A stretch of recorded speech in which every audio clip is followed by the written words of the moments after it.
Voilà, bonjour à toutes et à tous sur la chaîne YouTube du Planétarium de Vaux-en-Velin, vous qui nous regardez depuis un futur lointain où le Covid a disparu et les confinements sont terminés, parce que en fait les vidéos de nos lives seront mises en ligne à la fin de cette période normalement.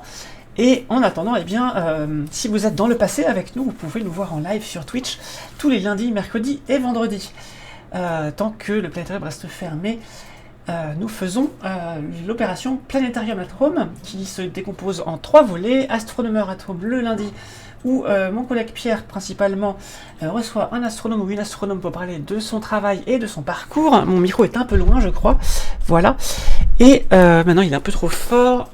C'est les effets du live. Voilà. Le mercredi, c'est médiateur, médiatrice at home, où en général c'est Pierre ou moi, donc voilà, les deux têtes, les deux têtes Twitch, les deux têtes médiatiques sur Twitch du Planétarium. Nous faisons des sessions de médiation en ligne sur des jeux d'astronomie, sur des jeux vidéo, sur on peut faire aussi des séances de planétarium avec des logiciels d'astronomie en ligne, etc. Et le vendredi, nous invitons des youtubeurs et des youtubeuses, et là c'est moi qui m'en charge cette fois-ci, pour qu'ils nous racontent ce qu'ils font sur leur chaîne et quelle est leur passion, et puis un sujet de prédilection ou le sujet sur lequel ils travaillent en ce moment. Voilà comment ça se passe au planétarium en ligne en attendant la fin de cette période sanitaire difficile, et j'imagine qu'on continuera après, on vous en dira plus, bien sûr. Nous sommes donc en live et cette fois-ci nous allons faire un quiz. Nous sommes sur Médiatrice at Home et nous allons jouer au 3e épisode du quiz astro, la revanche, puisqu'on a déjà eu la revanche forcément. Et les gens dans le chat me demandent de quel niveau est ce quiz. C'est un niveau tout public. Donc il y a des questions simples et des questions compliquées, et il y a des blagues, et il y a des pièges. Voilà, c'est vraiment un quiz pour tout le monde. Les sessions en live du Planétarium sont vraiment faites pour le grand public, enfants comme adultes, confirmés comme débutants. Voilà. Et bien c'est parti, on a Simon Meillard du Planétarium qui est également modérateur, qui est notre directeur, qui vient d'arriver. Merci Simon d'être là. Et ben voilà, je vous laisse dans le chat en compagnie de ces messieurs Adrien et Simon. Et moi je vais m'occuper de vous pour le jeu. Je prendrai bien sûr vos questions dans le chat au fur et à mesure. Alors, quand on passera les questions, ce sera pas nécessaire de répondre dans le chat, hein. On a un petit outil qui est fait pour ça, qui est à ma droite, donc à votre gauche, je vais y arriver, qui s'appelle le Stropol. C'est un petit outil qu'on trouve sur internet, qui permet de faire des sondages en live. Vous allez voir le camembert des réponses s'afficher au fur et à mesure que vous répondez, et à chaque fois, je vous mettrai le lien vers le Stropol de la nouvelle question dans le chat. Donc, faites attention avant de répondre. Assurez-vous que vous êtes bien sur la bonne question. Voilà. Paix et prospérité YouTube. Comme ça, tu peux dire. Voilà. L'autre main aussi. Alors, ce qui est difficile, c'est de faire comme ça. Voilà. Ça c'est assez dur à faire. J'arrive. Ah, ça va, j'y arrive dès demain encore. Voilà, vous pouvez vous entraîner maintenant que je vous ai donné le truc. N'essayez pas de lécher votre coude, ça par contre, ça marche pas. Sauf quelques personnes très très étranges, mais voilà. Allez. Sur ce, on va commencer avec la première question. C'est un jour passage à QuizKit. Oui, bien sûr. Bien sûr, il existe des outils de quiz pour les logiciels de streaming. Par contre, là, je suis sur OBS et je ne crois pas qu'il en existe pour OBS. Il faut que je me renseigne. J'ai une autre chaîne de live, donc je ne peux pas utiliser le Streamlabs pour le Planétarium. Voilà, je suis obligé de prendre 2 logiciels différents. Donc je ne sais pas si ça existe, je me renseignerai. On se renseignera pour savoir si QuizKit existe sur OBS. Allez, c'est parti. On passe à la première question. Désolé pour ma voix un peu rocailleuse. J'ai eu un petit rhume cette semaine. J'espère que vous ne m'en voudrez pas trop. Allez, on y va. Première question. D'abord, première manche. On va faire ça en 4 manches de 8 questions, avec une petite pause entre chaque manche pour faire le bilan. La manche 1 concerne les exoplanètes. Est-ce que vous êtes prêts? Est-ce que vous êtes prêtes? On va passer à la première question. Sachant qu'il y a quelques secondes de décalage entre ce que je dis et ce que vous entendez, j'attends quelques secondes que vous soyez bien prêts, bien installés, et on va y aller, attention. C'est parti. Alors, en quelle année a-t-on détecté la première exoplanète autour d'une étoile de type solaire? Est-ce que c'était en 1955, en 1985, en 1995 ou en 2015? Je vais partager le lien et vous allez pouvoir jouer. Hop, il faut répondre sur la page que je vous indique, et moi je vais afficher les résultats au fur et à mesure. Voilà. À vous. À vous de jouer. Réponse 1, 1955. Marty. 1985, 1995 ou 2015. Alors. Est-ce que... Ah, mise à jour des résultats, voilà. Si je ne mets pas à jour les résultats, on ne les voit pas. Alors, les gens votent, les gens votent. Donc, on a trouvé plein d'exoplanètes, mais la première qu'on ait trouvée autour d'une étoile comme le Soleil, en quelle date était-ce? Sachant que les premières exoplanètes qu'on a trouvées tout court, c'était en 91, autour d'un pulsar, une étoile très massive, morte. Mais là, ça compte pas, c'est pas ce qu'on veut savoir. Alors...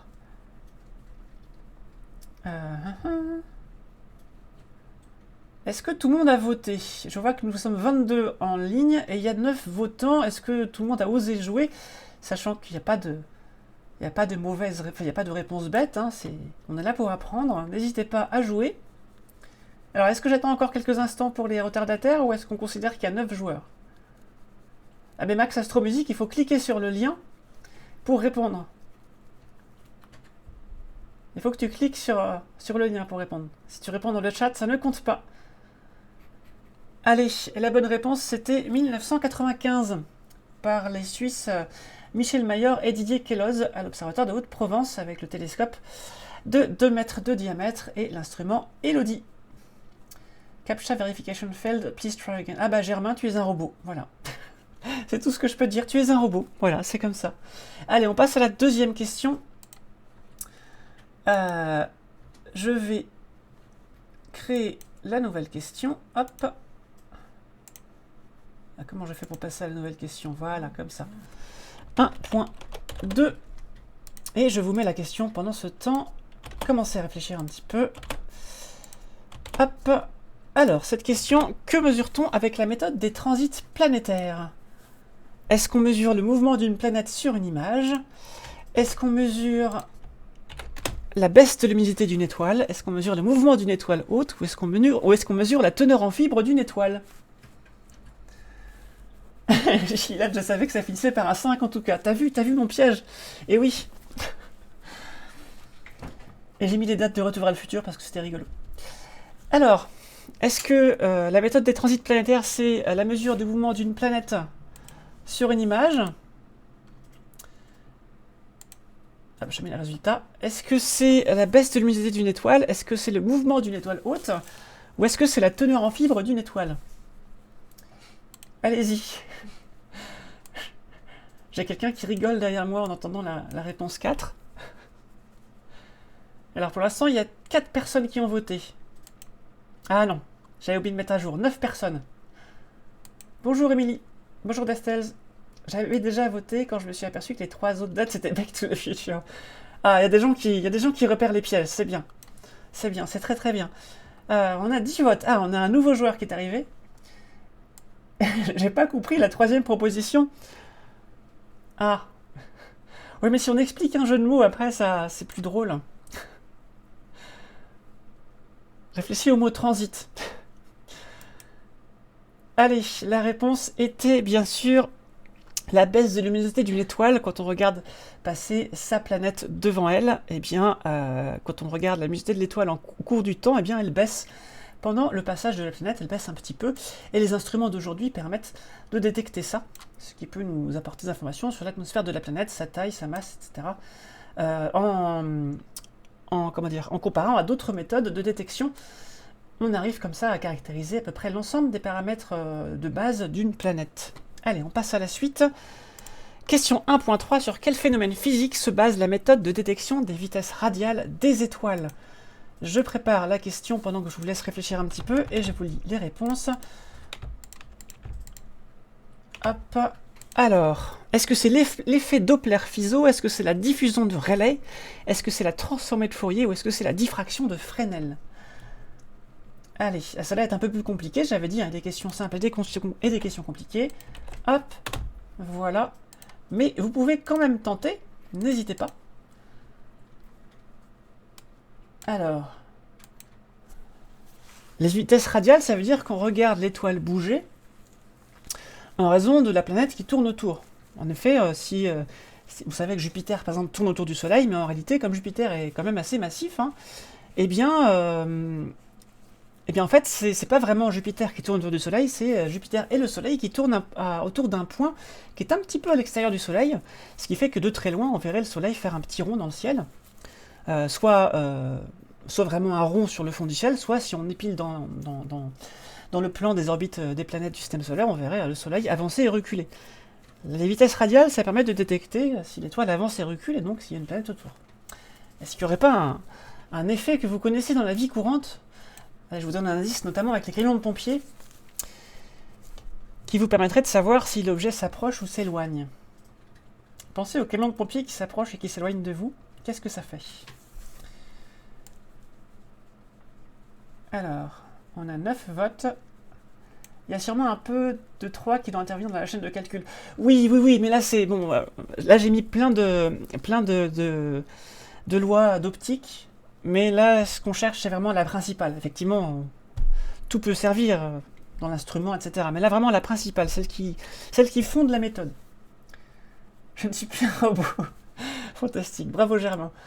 Bon, et bien la réponse c'était bien évidemment l'effet Doppler-Fizeau, qui est que quand une source est en mouvement et qui émet de l'énergie, que ce soit une onde lumineuse ou une onde sonore, et bien les crêtes des ondes vont se rapprocher à l'avant du mouvement et s'étirer à l'arrière du mouvement, ce qui fait que le camion de pompier, quand il avance vers nous, le son est plus aigu, quand il s'éloigne, il est plus grave. Et pour la lumière c'est pareil, quand une étoile s'approche, on la voit plus bleutée, et quand elle s'éloigne, on la voit plus rouge. Et en caractérisant ce mouvement, eh bien, on peut savoir quelle est la masse et la distance de la planète qui se trouve autour. Bien pratique. Alors c'est encore une méthode indirecte, hein, mais ça permet vraiment de détecter des planètes. Allez, et d'ailleurs c'est la première planète qui a été la première planète de tout à l'heure, en 1995, a été détectée comme ça. Question 1.4, comment s'appelle la modification orbitale d'une planète? Alors, pas artificiellement, hein, naturellement, une planète qui bouge autour de son étoile.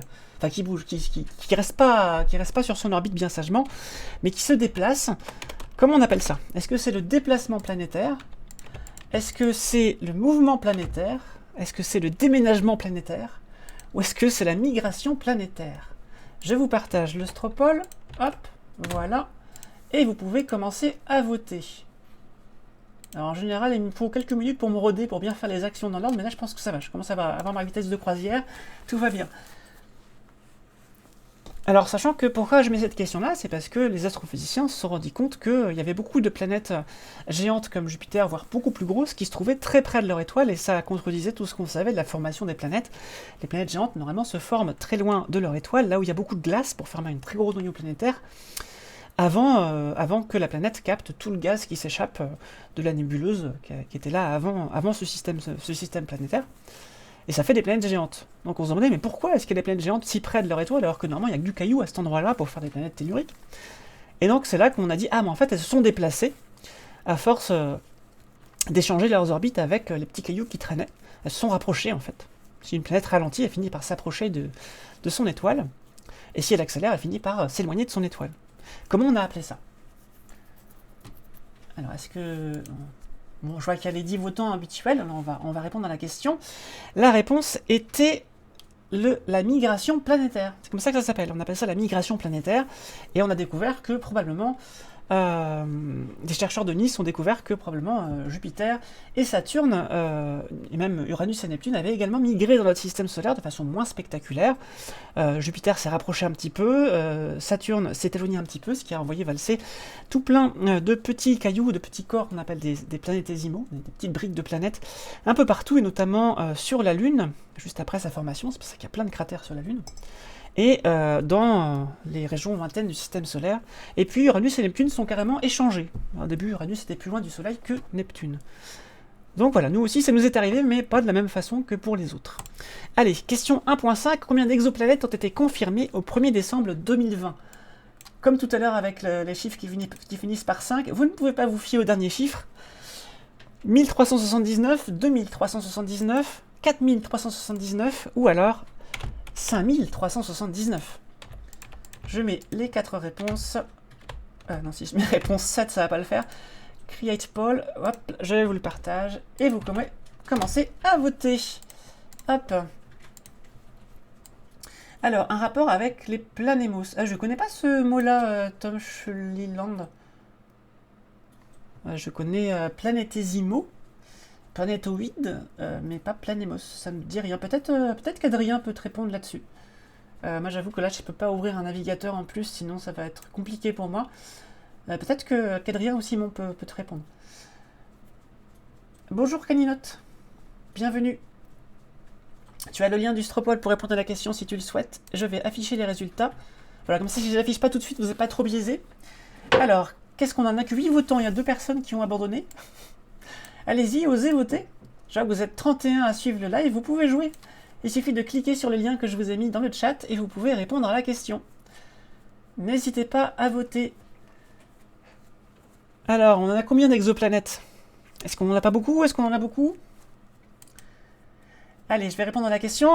Au mois de décembre 2020, on en avait 4379 confirmés. Ce qu'on appelle confirmés, c'est des planètes qui ont été détectées par au moins 2 méthodes différentes.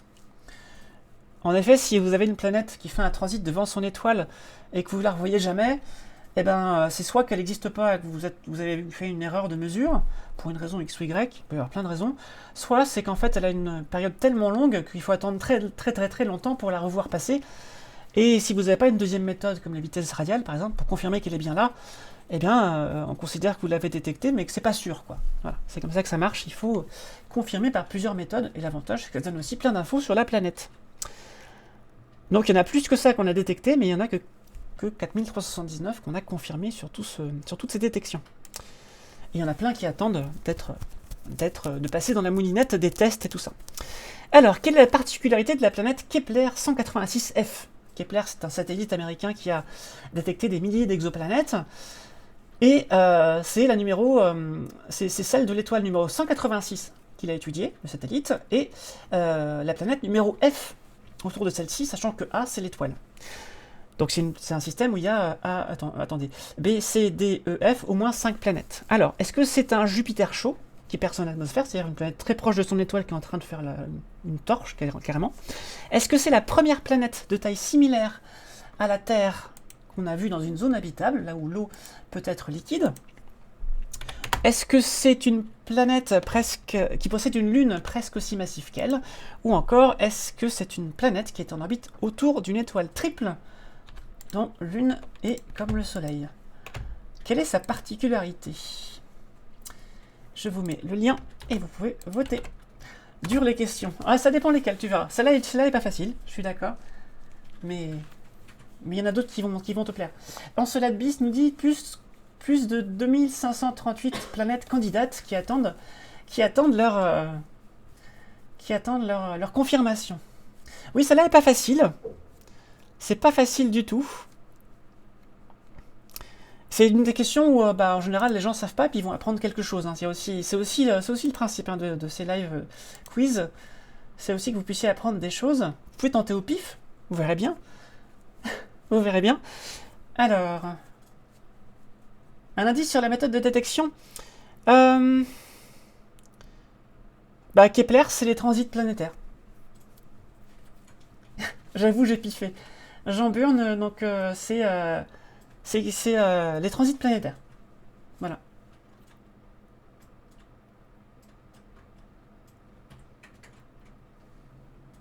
Donc rappelez-vous, les transits planétaires, ça permet de trouver la taille et les vitesses radiales, trouver la masse. Salut le gabier, bienvenue à toi. Allez, je vois qu'il y a eu pas mal de votants. Allez, la réponse était la réponse 2. C'est Kepler 186f qui représente la première planète de taille comparable à la Terre qu'on a trouvée dans une zone habitable. C'est la première qu'on appelle planète de type terrestre. Après, on a trouvé plein d'autres. On doit en être à une bonne dizaine, voire même une bonne centaine. Je sais plus où on en est, ça avance très vite. Si quelqu'un peut avoir l'info dans le chat, ça m'intéresse. Ça nous intéresse tous d'ailleurs. Voilà, donc c'est la réponse 2 qui était la bonne. J'ai gagné, a dit Simon. Bravo Simon. Allez, je passe à la question suivante. Donc je rappelle, il y a 4 manches et 8 questions par manche. je vais pouvoir accélérer un petit peu parce que je suis un peu plus rodé au niveau du matériel, c'est bon.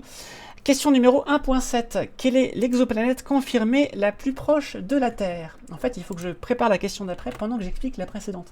C'est comme ça qu'il faut faire. Voilà. Première question, première bonne réponse, ça s'annonce bien, nous dit le Gabier. Bah, bravo à toi. Alors, l'exoplanète confirmée la plus proche de la Terre, est-ce que c'est Sirius B? Est-ce que c'est Kepler 438b? Donc je rappelle, B, ça veut dire que c'est la première planète après l'étoile. L'étoile étant toujours A. 51 Pégasi B ou Proxima Centauri B. Sachant que 51 Pégasi B, c'est celle qu'on a découverte en 95 hein, par Michel Mayor et Didier Queloz. Voilà. À votre avis, laquelle est la plus proche de la Terre? Je vous laisse réfléchir.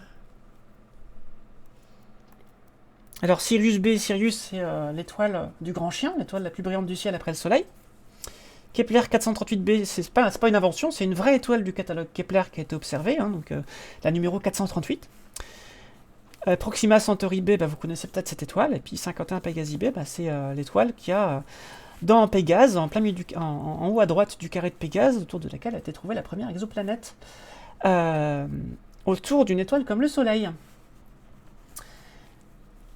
Allez, je vois que la réponse a été assez vite trouvée. C'était la réponse 4, Proxima Centauri B, qui est l'étoile la plus proche de nous, qui est dans un système triple avec Alpha Centauri, Beta Centauri et Proxima Centauri. Et Proxima Centauri, elle tourne autour du couple Alpha et Beta en beaucoup plus longtemps que le couple l'un autour de l'autre. Et donc elle est plus proche de nous de 0,1 année-lumière, c'est-à-dire 1000 milliards de kilomètres. Elle est plus proche de 1000 milliards de kilomètres, elle est à 40 000 milliards de kilomètres. Non, même, attendez, 42 000 milliards de kilomètres, c'est ça. Et donc, on a trouvé 3 planètes autour de Proxima Centauri, et seule la B est confirmée. Mais c'est donc la planète la plus proche de nous, puisque Proxima Centauri est l'étoile la plus proche de nous. Petit live Universe Sandbox prévu prochainement. C'est une très bonne idée, Mac de Marco. Très très bonne idée. Je note ça pour mon prochain médiatrice at home. Merci beaucoup. Je l'ai vu passer sur Steam, effectivement, ça m'a fait tilt, mais oui, c'est une très bonne idée. Je note. Probablement, donc du coup, que je vais faire ça. Très très bonne idée. Space Engine est bien aussi. Oui, tout à fait. Mais après, on aura peut-être le temps de voir les deux, comme ça vous pourrez ensuite... Le but, ce sera que vous puissiez le faire chez vous après. Hein. On va vous montrer les jeux qu'on vous montre. L'idée, c'est aussi que vous continuez à apprendre en jouant avec de votre côté. Donc si vous préférez l'un ou l'autre, vous pourrez tester les deux. Allez, dernière question de cette manche. Qu'est-ce qu'une planète vagabonde ? Est-ce que c'est une planète qui traverse un système planétaire? Est-ce que c'est une planète qui migre vers son étoile? Est-ce que c'est une planète sans étoile? Ou est-ce que c'est une planète océan? Je vous donne le lien et vous pouvez voter. Mais vous avez un vrai planétarium, montrez-le nous. Alors, le problème, c'est que pour l'instant, on n'a pas le matériel nécessaire pour streamer depuis l'enceinte du planétarium. Ça peut être une idée, effectivement. Et pour l'instant, on ne peut pas le faire, mais pourquoi pas? C'est à réfléchir.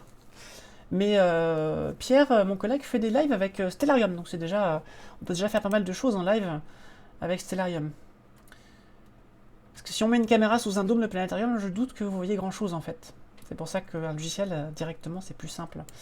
Le Gabier, j'avais un doute sur la confirmation de Proxima Centauri B. Alors j'ai regardé, effectivement, ça a l'air d'être la seule qui a été confirmée. Il y en a une qui avait été confirmée puis infirmée aussi, parmi les 3. À surveiller, hein, parce que comme d'habitude, la science avance et recule selon les confirmations, les affirmations qui sont faites, mais apparemment ça a l'air d'être confirmé pour l'instant. Alors, qu'est-ce qu'une toile vagabonde? J'espère que vous appréciez le jeu de mots de la réponse 4. Parce que dans les océans, les vagabondes, voilà, ça c'est fait. C'est mignon quand même, dans les océans, les vagabondes. Sachant que les planètes océans existent réellement. Ce sont des planètes qui ont à la mesure une densité telle que l'on pense qu'il n'y a pas de surface émergée et qu'il y a un énorme océan qui recouvre toute la surface et qui est très profond. Voilà, donc les planètes océans existent. Quand on mesure la masse par la vitesse radiale et la taille par les transits, le rapport des deux nous donne la densité et donc le type de matériau qui s'y trouve. C'est comme ça qu'on peut savoir si une planète de masse un peu limite est soit une Terre géante, soit une petite Neptune. Et parfois, ça tombe un petit peu dans l'entre-deux où on pense que c'est des planètes océans. Ce jeu de mots, ce stream en rend des meilleurs. Merci beaucoup, le Gabier. Il y en aura d'autres. T'as pas compris la réponse 4 ? Ah, mais je viens de l'expliquer, la réponse 4. Les planètes ou les vagabondes, enfin. Allez, la bonne réponse, c'était une planète sans étoiles. On a effectivement trouvé des planètes qui se trouvent sans étoiles, donc qu'on détecte par infrarouge, puisque les planètes, c'est des planètes géantes hein, principalement qu'on trouve, je crois même qu'on a trouvé que ça. Donc des planètes faites de gaz comme Jupiter qui sont très massives et donc assez chaudes finalement et qui émettent de l'infrarouge. Comme si c'était des étoiles, des étoiles ratées en quelque sorte. Soit ces étoiles ratées, des étoiles qui au moment de l'effondrement de leur nébuleuse, n'ont pas acquis la masse nécessaire pour enclencher des réactions de fusion nucléaire et faire de la vraie de la lumière comme on voit nous, quoi, comme une étoile. C'est la définition d'une étoile. Soit c'est une planète qui a été éjectée de son système. Voilà, on ne sait pas encore. C'est deux possibilités différentes. C'est ça que tu appelais planémo. Eh ben, très bien, écoutez, je ne savais pas qu'il y avait, Tom Scholliland, je ne savais pas qu'il y avait ce terme-là pour ça. Merci à toi de nous apprendre ça. Bon, c'était la première manche. Vous pouvez nous donner dans le chat, si ça vous dit, votre score sur 8. Combien avez-vous sur 8 pour la première manche? Allez-y. Pendant cela, moi je prépare la question d'après. Donnez-nous une fraction sur 8. Et moi je vais préparer la question d'après. 2.1. Voilà. Hop, 1, 2, 3 et 4. Plus d'infos sur l'exoplanète, merci Adrien. Et plus d'infos sur la migration des planètes également, merci Adrien. Et Adrien, si tu peux trouver ça, le modèle de Nice, le NICE modèle, ça montre, c'est le modèle de migration planétaire du système solaire, du nôtre, et où on voit un petit gif qui montre sur le début de la formation des planètes, ce qui s'est passé pour nos planètes géantes, et c'est assez impressionnant à voir quand tout d'un coup Uranus et Neptune s'échangent. On rentre dans une phase chaotique du système solaire où vraiment il n'y a plus du tout de cohérence pendant quelques temps. Donc s'il peut trouver ça, je pense que ça intéressera les gens. Merci beaucoup Adrien. Alors, qu'est-ce qu'on a? On a du 7 sur 8 pour Yo, on a du 8 sur 8 pour Marcel, on a du 1, c'était ma première réponse. Bah écoute, tu vas peut-être mieux t'en sortir la prochaine fois, Kaninote. Chiliad 6 sur 8, Toritsu 4 sur 8, le Gabi 2 sur 8, mais je suis arrivé à la question 6. Ah oui, effectivement, mais ça veut dire que t'as tout bon, c'est bien. Petite Émilie, 7 sur 8, j'ai raté la première question. Bravo, petite Émilie. T'as même réussi avec la Kepler 186F, où on ne pouvait pas savoir sans connaître vraiment le nom. Bravo. Bah écoutez, on va pouvoir... Merci beaucoup, j'allais dire merci Camille. Merci Adrien. Le modèle de Nice, vous pourrez aller voir tout à l'heure, il y a un gif animé qui montre ce que le modèle a calculé pour le système solaire avec la migration des planètes. Vous allez voir, c'est assez impressionnant le moment où Jupiter balaye tout sur son passage et où Uranus et Neptune s'inversent. Vous avez quel diplôme? Moi, je suis doctrice en astrophysique. J'ai un diplôme... j'ai travaillé sur une thèse sur les petits corps du système solaire qui sont au-delà de Neptune. Et puis maintenant, je suis médiatrice scientifique au planétarium. Voilà. Je donne les infos qu'à la fin pour ne pas spoiler. Oui, il y avait un live, un quiz où il fallait deviner des corps célestes par rapport à leur image. Et je me souviens, tu avais donné une info qui correspondait à la question d'après. C'était rigolo. Mais tu pouvais pas savoir. Merci Tom Scholliland. Ça fait 10 ans que j'ai passé ma thèse. C'est fou. Le temps passe vite. L'autre jour, on avait fait un live avec ma directrice de thèse qui m'avait fait remarquer que ça faisait 10 ans qu'on s'était pas vu et que ça fait 10 ans que j'avais passé ma thèse. C'était assez émouvant. Allez, c'est parti. Manche 2. On va parler de fusée et de voyage spatial. Nouveau thème qu'on a légèrement abordé la dernière fois, mais là, on va vraiment le faire. C'est parti. Première question. Et je vous partage le lien. Hop, et je vous lis la question. C'est parti. Question 2.1. Comment s'appelle la fusée qui a emmené les missions Apollo sur la Lune? Ça là, elle est facile. Est-ce que c'est Ariane 1? Est-ce que c'est Delta IV Heavy? Est-ce que c'est Saturn V? Ou est-ce que c'est Jupiter 2? Toutes ces fusées existent. Laquelle a-t-elle emmené les humains sur la Lune? Et non, elle n'a pas été construite par Stanley Kubrick. Parce que s'il avait voulu faire un film, il a fallu qu'il fasse une vraie fusée qui décolle vraiment pour que ce soit réaliste. Et du coup, autant l'envoyer sur la Lune en fait. Ça coûte le même prix. Et quoique, même pas toujours, parce que si on prend un film du Hobbit, ça coûte plus cher que la mission Mars Express. J'avais calculé ça. Donc, les superproductions hollywoodiennes coûtent plus cher que certaines sondes spatiales. Donc voilà. On y est bien allé, et c'est avec quelle fusée? Hop, je regarde les résultats. Comme pour le Titanic. Comment ça, comme pour le Titanic? Oui, ça, si on avait voulu faire un... À l'époque, en 1912, on n'avait pas, on n'avait pas de quoi faire un film Titanic. Ça s'est vraiment passé. Alors... Oh! Tout le monde est d'accord? Les films a coûté plus cher que... Ah bah tu m'étonnes, oui, les films a coûté beaucoup plus cher que le bateau, ça c'est sûr. Ça c'est sûr. Allez, 100% des voix, c'est très bien. Eh bien, c'est effectivement la Saturn V. Saturn V. Voilà, que vous pouvez trouver, que vous pourrez trouver au Planétarium en Lego dans notre nouvelle exposition. Je n'en dis pas plus. Allez, on passe à la question 2.2. N'hésitez pas à poser des questions à Adrien, Simon ou moi sur les réponses. Hein. J'oublie parfois d'expliquer des choses parce que il faut passer à la suite. Mais si jamais il y a un point que vous voulez préciser, on peut le faire. Allez, je crée le poll et je vous lis la question. Hop. Quelle est la fusée qui a emmené la chatte Félicette, dont vous apprenez peut-être le nom, dans l'espace? Est-ce que c'est Angélique? Est-ce que c'est Véronique? Est-ce que c'est Ariane? Ou est-ce que c'est Marianne? C'est le nom que j'ai donné à mon chat. Et ben, son homologue est parti dans l'espace. Et elle est revenue. Bon, malheureusement, après, ils ont fait une autopsie. Mais la chatte est revenue, vivante. Ouais, ils l'ont tuée après, c'est vrai. C'est vrai, c'est vrai. Allez, je vous montre les résultats. Hop. Ah, les votes sont partagés cette fois-ci. Les votes sont partagés. Ah ah. Puis là, je vous ai pas aidé, hein. J'ai fait deux prénoms en hic et 2 prénoms en e. Alors, c'est pas facile. Pour Waterworld, ils ont perdu le bateau, un vrai, et le décor pour cause de tempête. Ah, ça c'est dommage. C'est très dommage. C'était pour l'hommage que je l'avais comme ça. Ah bah bravo. Écoute, c'est un très joli hommage. Puis elle est toute mignonne, Félicette, sur sa photo. Allez, Félicette a été envoyée par la fusée Véronique. Voilà. Donc vous pouvez trouver un exemplaire au Planétarium, au premier étage de l'exposition. Voilà, tu vois Simon, comme je fais de la pub pour notre Planétarium. C'est une fusée sonde, donc une fusée qui atteint juste la stratosphère et le début de l'espace, mais qui ne met pas les choses en orbite. Donc elle a juste fait un aller-retour dans l'espace, avec des électrodes sur la tête. Oui, tout à fait. Alors qu'on peut pas venir, c'est oui, mais je vous tease pour quand vous pourrez revenir. Voilà, c'est ça aussi le but des lives du Planétarium. Voilà. Allez, on passe à la question 2.3. 1, 2, 3 et 4. C'est parti. Question 2.3. Quelle capsule spatiale a emmené la première femme dans l'espace? Première femme dans l'espace en 1963, qui a fait 48 tours autour de la Terre, contre un seul tour pour le premier homme dans l'espace, et qui s'appelait Valentina Tereshkova. Alors, est-ce que c'est Vostok 6, est-ce que c'est Mercury 2, est-ce que c'est Soyouz 1, ou est-ce que c'est Gemini 8? Je vous ai donné un indice en donnant son nom. Normalement, avec le nom que j'ai donné, vous pouvez éliminer 2 mauvaises réponses. Normalement.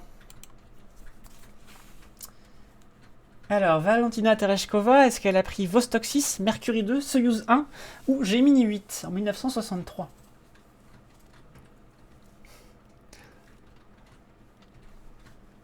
Fusée russe, mais laquelle? Alors là, c'est le nom de la capsule. C'est le nom de la capsule. Bon, on est d'accord que Mercury, ça fait pas très russe. D'ailleurs, personne n'a répondu réponse 2. Alors, qu'est-ce que ça peut bien être? Sachant que... Bah non, si je vous dis ça, je vous donne la réponse. Allez, 11 votants. C'est parti. Ah, il y a 12 votants. Alors attendez, je laisse encore un peu quelques secondes. Oui, c'est effectivement également le nom de la fusée dans ce cas-là, et c'est pas toujours le cas, mais là c'est le cas. Pour Apollo, bah, c'était la capsule Apollo sur la fusée Saturn V, mais là effectivement, cette capsule porte le même nom que la fusée qui la soutient. Et c'était le vaisseau Vostok 6. Yuri Gagarin, le premier homme dans l'espace, est monté dans une capsule Voshod. Je ne sais pas si c'est la même capsule ou pas, en tout cas c'était un modèle précédent qui est un peu similaire. Voilà. Bravo à celles et ceux qui ont trouvé. On va passer à la suite. Je vais préparer la question 2.4. Hop. je vous la mets. Allez, voilà. Comment une fusée se déplace-t-elle? Grâce à la poussée d'Archimède, grâce à la troisième loi de Newton, grâce à la troisième loi de Kepler, ou grâce à la deuxième loi de la thermodynamique. Comme tout à l'heure, on peut imaginer qu'il y ait plusieurs principes physiques qui servent dans ce cas-là, mais là, ce qu'on veut, c'est le principal.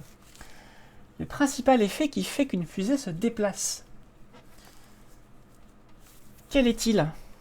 Poussée d'Archimède, troisième loi de Newton, troisième loi de Kepler, ou la deuxième loi de la thermodynamique? À vous de jouer. Sachant que j'ai pas donné son nom qu'on entend habituellement, j'ai donné le nom un petit peu plus, comment dire, historique, pour vous perturber un petit peu.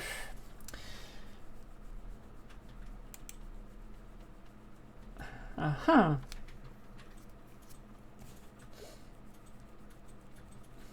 Alors, qu'est-ce que c'est? Newton a fait 3 lois, dont le principe fondamental de la dynamique. Archimède a compris ce qui se passait quand on mettait un volume de quelque chose dans un volume d'eau. La deuxième loi de la thermodynamique, c'est le fait que l'entropie augmente toujours, le désordre en quelque sorte augmente toujours. La troisième loi de Kepler, il a fait des lois qui expliquent comment les choses tournent dans l'espace.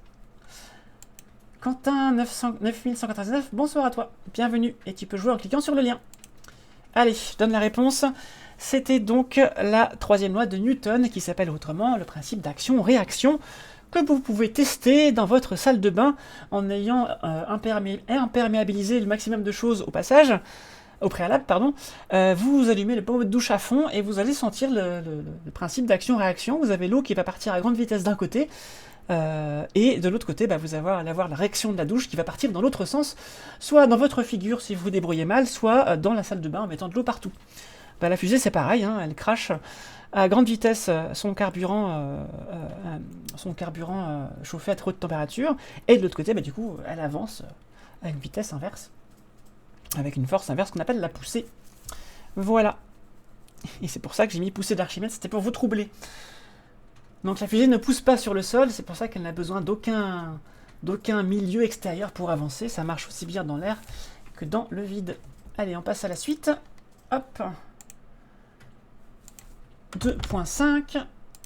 1, 2, 3, 4. Accessoirement, le principe d'action-action, et c'est aussi celui qui fait que vous n'êtes pas en train de traverser votre chaise actuellement, puisque vous avez la gravité qui vous pousse sur la chaise, et vous avez les forces électromagnétiques des atomes de la chaise qui vous poussent vers le haut, vous empêchant de passer au travers. Voilà, c'est le même principe, action-réaction.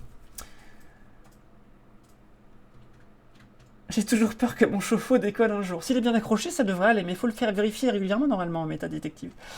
Allez, je crée le poll pour la question d'après. Comment s'appelle la trajectoire d'un vaisseau entre deux orbites? Hop. Est-ce que c'est une trajectoire interplanétaire? Est-ce que c'est une ellipse de transfert orbital? Est-ce que c'est une orbite de transfert de Hohmann? Ou est-ce que c'est une ceinture de Van Allen? J'imagine ce soir dans la salle de bain de DU 38442. Oui, alors j'espère qu'il n'y a pas de salle de bain qui vont être... S'il y a des enfants ici, ne le faites pas, hein. Ou alors avec vos parents, avec une quantité limitée d'eau. Sinon, ça marche aussi très très bien et sans danger avec un ballon de baudruche qu'on gonfle et puis dont on libère l'air. Le problème, c'est que ça vole un peu dans tous les sens. Les fusées, c'est pas tout mou normalement, donc pour faire comme si la fusée était toute dure, eh bien vous pouvez faire courir le ballon le long d'un fil avec un corps de stylo et un peu de scotch, et vous avez une fusée. Et vous pouvez vous amuser à mettre plus ou moins de ballons sur le stylo pour régler la quantité de carburant, la quantité de réservoir, pour voir si ça va plus ou moins loin. Et si vous faites ça, vous allez vous rendre compte que plus on rajoute de carburant, plus il faut le pousser, ce carburant, et plus aussi il faut mettre de récipients. Donc plus en fait on rajoute de carburant, plus la fusée est lourde, et plus c'est compliqué de la pousser. C'est pour ça qu'on lâche du lest en cours de route, comme une montgolfière qui veut monter. On l'allège, et c'est-à-dire qu'une fois que le premier étage est terminé, on le largue pour passer au deuxième étage qui va continuer à faire accélérer la fusée, mais avec une masse beaucoup moins grande. C'est pour ça que les fusées ont des étages. La fusée de Tintin, qu'on appelle Single Stage to Orbit, une fusée qui n'a qu'un seul étage, ça on ne sait pas encore faire. C'est très compliqué. Parce qu'il faut à la fois un carburant qui soit très léger et très efficace pour ne pas avoir besoin d'avoir plusieurs étages. Ça, on ne sait pas faire pour l'instant. Donc Star Wars, c'est pas pour tout de suite. Avec les vaisseaux qui partent du sol et qui vont dans l'espace directement, ça, non. Pour l'instant, on ne sait pas faire. Elle a un moteur atomique. Oui, c'est vrai, elle a un moteur atomique. Tout à fait. Allez, je regarde les résultats. Vous avez tous voté, c'est bon. Hop, résultat. On a 10 voix pour la 3, 2 voix pour la 5. C'était pour la 2 voix... non, 5 voix pour la 2, pardon, et 10 voix pour la 3. C'était bien l'orbite de transfert de Hohmann, de Monsieur Hohmann, qui a déterminé comment on faisait pour passer d'une planète à une autre. Il suffit, en fait, si vous êtes sur Terre, si vous accélérez, vous allez vous éloigner vers Mars. Si vous ralentissez, vous allez vous rapprocher vers Vénus. Pourquoi? Simplement, selon la troisième loi de Kepler qu'on a vu tout à l'heure, plus vous êtes proche d'une étoile, plus il faut tourner vite pour être en orbite, et plus vous êtes loin, plus il faut tourner lentement pour être en orbite. Et donc, si vous accélérez, vous partez, et si vous ralentissez, vous vous rapprochez. Et ce bout d'ellipse qu'on fait entre deux orbites s'appelle l'orbite de transfert de Hohmann. Voilà. La première réponse marche aussi, mais c'est pas le terme technique, donc ça marche pas. Allez, on passe à la suite. Question 2.6. C'est parti. 3 et 4. Qui est l'inventeur de l'ascenseur spatial? Alors, l'ascenseur spatial, je rappelle, c'est un long câble très solide qu'on mettrait en fait, qu'on accrocherait en orbite géostationnaire, qu'on laisserait pendre vers la Terre, et on mettrait un contrepoids à 36 000 km de l'autre côté, qui serait beaucoup plus faisable sur la Lune, parce que la Lune est moins massive que la Terre, mais qui a été imaginé pour la Terre au tout début. Et c'était qui? Est-ce que c'était Konstantin Tsiolkovsky? Est-ce que c'était Alexei Leonov? Est-ce que c'était Arthur C. Clarke, l'auteur de science-fiction? Est-ce que c'était Wernher von Braun, l'inventeur des fusées actuelles à partir des missiles V2 de la Seconde Guerre mondiale? Je vous laisse voter. Et moi, de mon côté, je prépare les résultats. Alors... Ah, on a des réponses partagées. Bon, déjà, la première question, est-ce que c'est un Russe, un Américain ou un Allemand? Voilà. Vous avez déjà un premier tri que vous pouvez faire. On va faire confiance au hasard sur cette question, dit Le Gabi. Alors ça, c'est l'inventeur théorique de l'ascenseur spatial, parce que pour l'instant, les ingénieurs travaillent dessus, mais les seuls modèles qu'on a pour l'instant vus au jour, c'est... des câbles sur lesquels déjà on essaie de faire monter des nacelles, monter et descendre des nacelles à partir d'une énergie qui part du sol ou qui est dans l'espace. Donc ça, pour l'instant, on travaille là-dessus. Et on travaille également sur les matériaux, notamment les fibres de carbone très solides, et on commence à comprendre que ce sera possible et utile sur la Lune, mais sur la Terre, ce sera plus compliqué. Allez, j'aurais dit un soviet, un américain. Alors, qui a trouvé la bonne réponse? Oh là, il n'y a qu'une seule personne qui a trouvé la bonne réponse. Qui est-ce qui a voté 1? Qui a voté 1? Dites-le moi dans le chat. Qui a voté 1? Bravo à toi qui a voté 1. Bravo, bravo. C'est toi, Yo 38 442 qui a voté 1? Eh oui, c'est Konstantin Tsiolkovsky. Non, c'est Adrien. C'est Adrien qui a voté 1. Voilà, bravo Adrien, c'était Konstantin Tsiolkovsky. Arthur Clarke n'a fait que reprendre l'idée pour écrire 3001, l'Odyssée finale, donc la suite de l'Odyssée de l'espace, et les Fontaines du Paradis. Ensuite, ça a été repris par d'autres personnes, notamment dans la série The Expanse, qui passe en ce moment sur les plateformes de streaming. Voilà, ce genre de choses. Et aussi non, c'est peut-être pas il y en a peut-être pas dans The Expanse, je confonds, c'est dans la trilogie Mars la rouge, Mars la bleue, Mars la verte de Kim Stanley Robinson. C'est là qu'il y a l'ascenseur spatial également. Voilà, et on est à 43, tout à fait Tom Toshiland. J'ai bien fait de refaire un petit tweet pour dire aux gens qu'il fallait venir. C'est parfait. Allez, on y va, on passe à la suite. Ah, j'aurais dû préparer la question pendant que j'expliquais, il faut que je prenne ce réflexe-là. 1, 2, 3 et 4. Je crée le poll et je vous mets la question. Comment s'appelait la fusée géante qui devait décoller sous l'eau? Vous imaginez bien que si c'est imparfait, c'est que le projet n'a pas vu le jour, mais il a été étudié dans les années 60 pour succéder à la Saturn V. C'était une fusée géante qui devait décoller sous l'eau, que vous pouvez voir dans la série For All Mankind qui passe en ce moment. Est-ce que c'est Sea Launch? Est-ce que c'est N1? Est-ce que c'est Léviathan? Ou est-ce que c'est Sea Dragon? Oui, The Expanse, c'est une très bonne série parce que c'est la seule série que je connaisse qui respecte vraiment un maximum de lois physiques. C'est vraiment, vraiment très bien. Et ça parle aussi de géopolitique interplanétaire de façon très fine. est assez réaliste, je pense, et c'est très intéressant. Très très intéressant. Et surtout, bah, c'est comme la trilogie martienne de Kim Stanley Robinson, quand il y a des informations sur les planètes, c'est des vraies informations, et ça c'est quand même vachement bien aussi.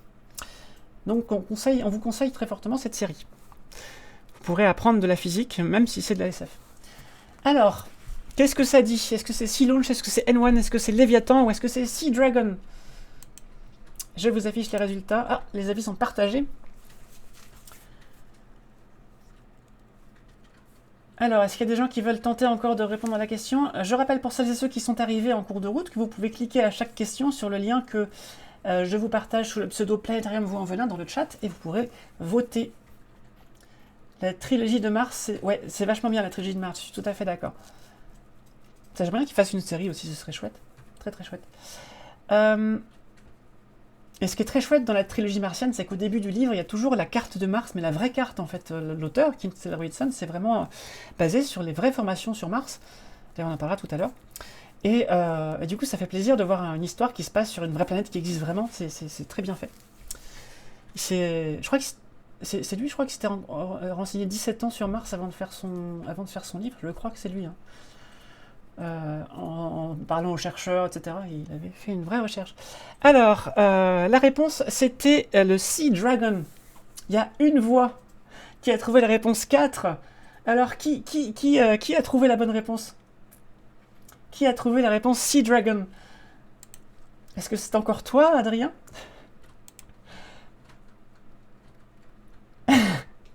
Alors, en attendant qu'ils répondent, la première réponse, Sea Launch, c'est en fait une entreprise qui fait des lancements de fusées sur des plateformes qui flottent.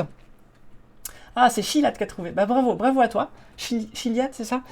N1, bah, c'est le concurrent russe de la Saturn V qui n'a volé que 4 fois et qui a explosé au décollage à différentes étapes. C'est normal, les fusées explosent pour les tester, sauf qu'après, ça a été annulé par Brezhnev, je crois, à l'époque. Et donc, ça a été annulé. Et d'ailleurs, la série For All Mankind, qui est très intéressante à ce sujet, montre un Alexei Leonov qui atterrit sur la Lune avec une fusée N1 un mois avant Armstrong et ses compagnons. Et la série commence comme ça. C'est le pitch de la série. C'est une uchronie et c'est vachement bien. Léviathan, bah, c'est juste un monstre, mais je crois pas que ce soit une fusée. Et Sea Dragon, c'était vraiment une très grosse fusée qui décollait sous l'eau. Je sais pas si Adrien, tu peux mettre un lien vers le Sea Dragon. Et vous allez voir, c'est assez impressionnant comme concept. Ça devait coûter trop cher probablement. Et puis c'est arrivé aussi un moment peut-être où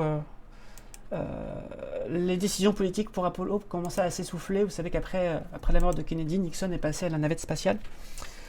Mais si on avait continué, on aurait peut-être utilisé cette fusée-là.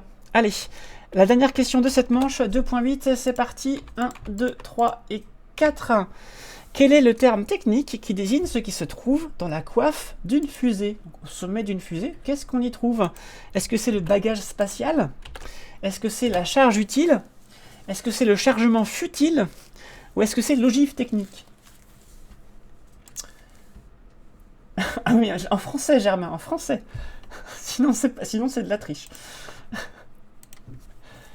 J'espère que vous avez toutes et tous apprécié ma blague. Parce que je la trouve très rigolote. Moi, je la trouve très rigolote.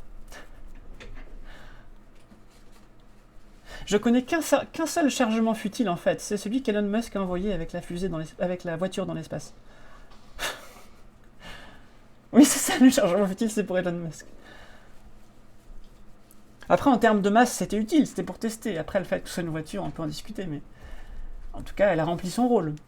Elle a testé la masse que pouvait emporter la fusée. Alors, ça nous dit quoi? Effectivement, c'était la charge utile. Voilà, tout à fait. Allez, dans les commentaires, mettez votre nouveau score sur 8 pour la manche numéro 2, pendant que je prépare la manche numéro 3. Allez-y. Hop. Bravo à ceux qui ont trouvé. Je prépare la question numéro 3. 1, 2, 3 et 4. Alors, on a 3 sur 8 pour Mac de Marco, on a 5 sur 8 pour le Gabier.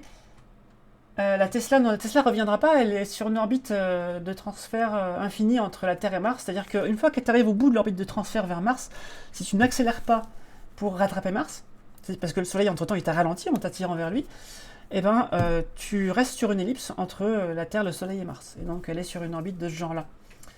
Elle va pas revenir sur Terre, mais elle va finir par être décomposée à force de se prendre des micrométéorites sur la figure. Ça fera peut-être un petit nuage dans quelques millions d'années, mais c'est tout. Pas bien dangereux, puisqu'il n'y a pas grand-chose qui vit dans ces parages. Donc, c'est pas comme si on avait une sonde nucléaire autour d'une planète géante. Là, on a peur que ça tombe sur les lunes, donc on la crache dans la planète plutôt que de la laisser tourner. C'était peut-être... on peut en penser ce qu'on veut, mais c'est pas très grave une fois qu'elle est là-haut. C'est plutôt ce qu'il fallait la lancer ou pas, la vraie question. Mais une fois qu'elle est là-haut, on risque plus grand-chose. Marcel 6, 5 sur 8. Petite Émilie 6 sur 8. Chiliade 7 sur 8. Une masse de béton aurait tout été aussi futile. Tout à fait. 5 sur 8, 5 sur 8, 4 sur 8. On a 7 sur 8 pour Adrien. Adrien est triche, il est médiateur scientifique au planétarium. J'aimerais bien connaître le score de Simon. Simon, si tu es toujours là, notre directeur, quel est ton score? Il est parti s'occuper de l'exposition. Ah, il est parti s'occuper de l'exposition. Bon. Allez, est-ce que vous êtes prêts pour la manche numéro 3? C'est parti. On accélère un petit peu parce qu'il reste 2 manches. Hop. Question 3.1. On va parler de Mars cette fois-ci. Quel est approximativement le diamètre de Mars? Et comme je suis un petit peu taquine, je ne vous ai pas mis le diamètre en kilomètres, je vous ai fait des comparaisons avec d'autres planètes et le Soleil. Alors, est-ce que le diamètre de Mars, c'est 1/3 de celui de la Terre? Est-ce que c'est 1/22e de celui de Jupiter? Est-ce que c'est 1/5e de celui de Neptune? Ou est-ce que c'est 1/300e de celui du Soleil? Je me suis arrangé pour que ce ne soient pas les mêmes fractions. Voilà. Alors.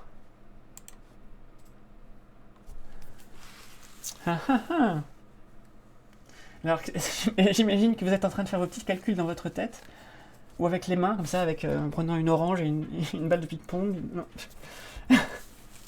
Alors, 1/3 de celui de la Terre, 1/22e de celui de Jupiter, 1/5e de celui de Neptune, ou 1/300e de celui du Soleil. Je vous donnerai les diamètres approximatifs de chacun des corps ensuite.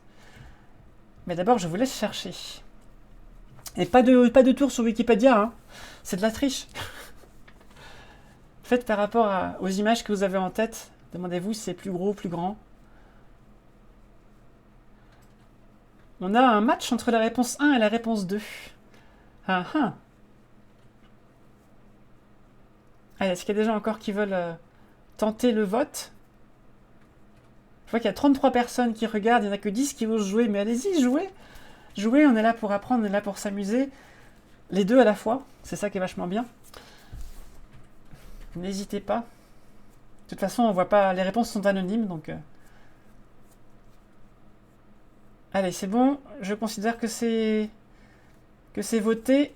La réponse était 1/22e de celui de Jupiter. En fait, Mars fait un diamètre d'environ 6000 km, la Terre 12 000 km, donc Mars c'est la moitié de la Terre et pas 1/3.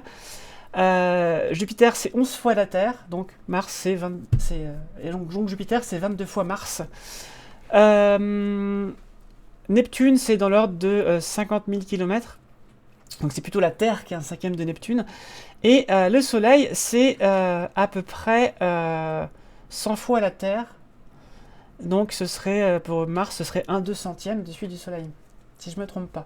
Donc la réponse, c'est bien 1/22e de celui de Jupiter. Bravo aux 5 personnes qui ont trouvé. Allez, on passe à la suite. Je vous prépare la question 3.2. La voici. Non, 3.2. Quelle est approximativement la masse de Mars? Et là, j'ai été aussi taquine que la fois précédente. Je vous ai mis des choses qui se ressemblent. Mais cette fois-ci, j'ai mis des kilogrammes. J'avais dit qu'il avait dit kilogrammes tout à l'heure. Non, c'était kilomètres que je voulais dire pour le diamètre. Excusez-moi. Sinon, ça n'a aucun sens. Voilà. Alors, est-ce que c'est 6,42 fois 10 puissance 23 kg? Donc 6 avec 42 puis 21 zéros. Hein, c'est comme ça que ça marche. Est-ce que c'est 5,97 fois 10 puissance 24 kg? Attendez, je me suis trompé de lien. C'est pas le bon lien, c'est celui-là. Voilà. C'est le... Non, c'est bon, il y est. Est-ce que c'est 1,34 fois 10 puissance 23 kg ou est-ce que c'est 1,90 fois 10 puissance 27 kg? Vous remarquerez qu'il y a un facteur 10 entre la réponse 2 et les 1 et 3 et un facteur 10 000 entre la 1 et la 4. Donc ça bouge beaucoup hein, entre les réponses quand même. Je suis dur avec vous. Oui, mais on apprend des choses, c'est bien. T'as dû le voir en prépa. Ah, si vous avez fait un petit peu d'études d'astronomie ou de physique, normalement vous l'avez vu.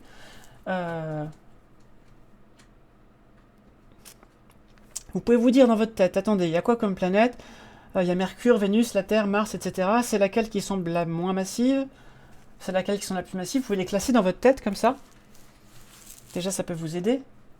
Dites-vous aussi quelle est la plus massive. Je vous donne un indice, le Soleil, c'est 10 puissance 30 kg. Donc à votre avis, quelle est la quatrième réponse? Si le Soleil, c'est 10 puissance 30 kg, le 2, c'est la Terre, tout à fait. Le 2, c'est la Terre. Donc on peut déjà éliminer la 2 et la 4. Et le problème, c'est entre la 1 et la 3. Le problème, c'est entre la 1 et la 3. Donc la 2, c'est la Terre, la 4, c'est Jupiter, qui est 1000 fois plus lourd que la Terre, et le Soleil 1000 fois plus lourd que Jupiter. Et donc le Soleil est 1 million de fois plus lourd que la Terre. 10 puissance 24, 10 puissance 27, 10 puissance 30. Donc Mars est 10 fois moins lourde que la Terre, mais elle a plus ou moins 6 fois. Lequel? Voilà, c'est ça la question. Allez, je vous donne la réponse. La réponse était la réponse 1, 6,42 fois 10 puissance 23 kg. Et la réponse 3, qu'est-ce que c'était? Eh bien, c'était Titan, la plus grosse lune du système solaire et la plus grosse lune de Saturne, qui est quand même assez grosse finalement, car elle fait 1/6 de la masse de Mars. C'est pas mal du tout hein, comme masse. C'est une très grosse lune et c'est la seule qui a une atmosphère conséquente. D'ailleurs, on ne voit pas au travers, il faut un radar ou des infrarouges pour voir au travers. Bravo à ceux qui ont trouvé. Allez, 3.3, on continue sur Mars. 1, 2, 3 et 4. Hop. Question 3.3, comment s'appelle ce phénomène météorologique que l'on trouve sur Mars, mais aussi sur Terre? Et moi, j'ai appris son existence sur Mars. Enfin, pas en étant sur Mars, hein, mais par rapport à ce que j'ai vu sur Mars. Est-ce que c'est un dark tornado? Est-ce que c'est un wind vortex? Est-ce que c'est un dust strike? Ou est-ce que c'est un dust devil? Ça va être un peu plus facile. Alors, hein, est-ce que c'est un dark tornado comme les sites dans Star Wars? Est-ce que c'est un wind vortex? Est-ce que c'est un dust strike? Ou est-ce que c'est un dust devil? Hop. Je vous ai mis le lien dans le chat, hein, bien sûr, comme d'habitude. Alors peut-être que si vous habitez, ou si vous avez été dans une zone désertique, eh bien vous en avez vu. Il y en a aux États-Unis notamment. Je ne sais pas s'il y en a dans tous les déserts. En tout cas, aux États-Unis, il y en a qui se forment. Il faut quelque chose de granuleux en dessous pour que ça fonctionne. Alors, est-ce que c'est un dark tornado? Est-ce que c'est un wind vortex, un dust strike ou un dust devil? Je vois que les gens sont hésitants sur cette question-là. Allez, je vais répondre à la question. Allez, j'attends encore quelques secondes et je réponds à la question.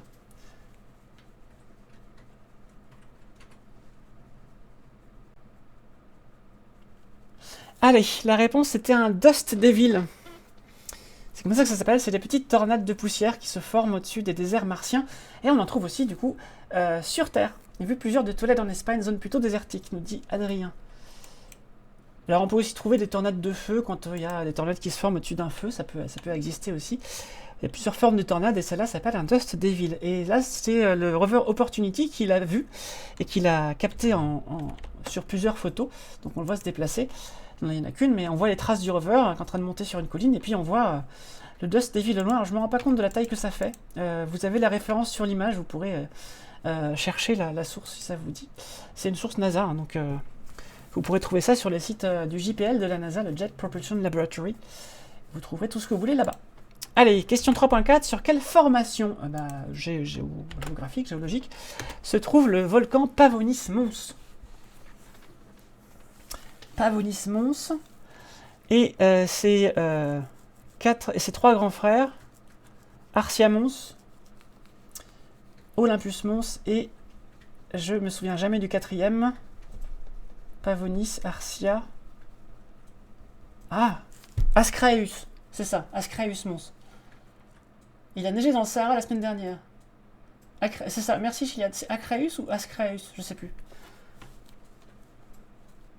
Alors Pavonis, autant ça va faire un joli prénom, mais Ascraeus, pas top quand même. Olympe, ça existe comme prénom.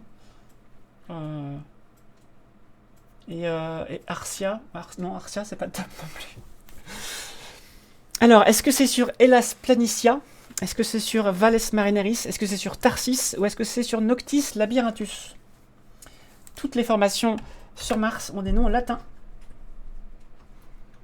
Je vous ai déjà donné le lien, c'est très bien. Ascraeus, d'accord, ouais, c'est ça. Alors, je vois que la plupart des gens ont voté, en tout cas celles et ceux qui jouent. J'espère que les gens qui regardent apprennent des choses malgré le fait qu'ils ne jouent pas. J'espère que ça vous plaît. Alors, c'était bien Tarsis, c'était ce qu'on appelle le dôme de Tarsis, le dôme de Tarsis. Formation qui s'est du coup soulevée. En fait, sur Mars, il n'y a pas de tectonique des plaques, il y a des poches de magma qui stagnent et qui montent, qui montent, qui montent. Et donc ça fait comme ça des poches qui sont soulevées. Alors je ne sais plus exactement pourquoi cette poche s'est soulevée, peut-être Adrien le sais-tu. Je voudrais pas dire de bêtises. J'ai cru que c'était lié à l'ouverture justement de la faille, le Grand Canyon de Valles Marineris, le plus grand du système solaire, il faut vérifier ça. Et du coup, c'est des volcans qui ont beaucoup grandi, puisque la poche de magma est restée tout le temps sous eux jusqu'à ce qu'elle soit vide. Et c'est pour ça qu'on a Olympus Mons, le plus grand volcan du système solaire, qui fait 25 km de haut et 600 km à la base. Donc, je mets sur la France, et il recouvre toute la France, quoi.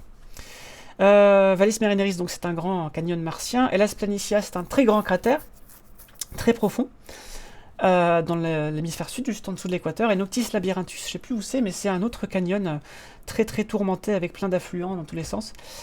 Je crois que c'est connecté à Valles Marineris, mais je ne sais plus. Voilà. Si vous voulez faire une petite visite de Mars un jour en touriste, vous avez ces lieux à visiter. Voilà. Question 3.5. Quel est le nom de la deuxième région volcanique martienne? Puisqu'en effet, il y a Olympus Mons, etc. sur Tarsis, mais il y a une deuxième région avec des gros volcans. Après, il y en a des plus petits, mais là, c'est vraiment le deuxième plus gros. Est-ce que c'est à Elysium? Est-ce que c'est à Planum Boreum? Est-ce que c'est à Syrtis Major? Ou est-ce que c'est à Utopia Planitia? Alors, Planum, Planitia, c'est-à-dire que c'est des plaines. Et puis après, il n'y a pas beaucoup d'indices. Alors, vous pouvez prendre une carte de Mars et regarder, aussi, si vous voulez. Je vous autorise à le faire. Soulèvement volcanique, nous dit Minus 69 AV. J'essaie de me souvenir du plateau de Terraforming Mars pour trouver la réponse. Ah, c'est une bonne idée. Ça peut marcher, effectivement. Là, vous avez le droit de sortir une carte de Mars. Parce que, mine de rien, chercher dessus pour trouver un volcan, c'est pas facile non plus. Allez-y, celle-là n'est pas facile de question, je reconnais. Celle-là n'est pas facile. Il y a quand même des gens qui ont trouvé. Allez, on va pas rester longtemps sur celle-là, parce que si vous ne savez pas, en général, vous faites au pif.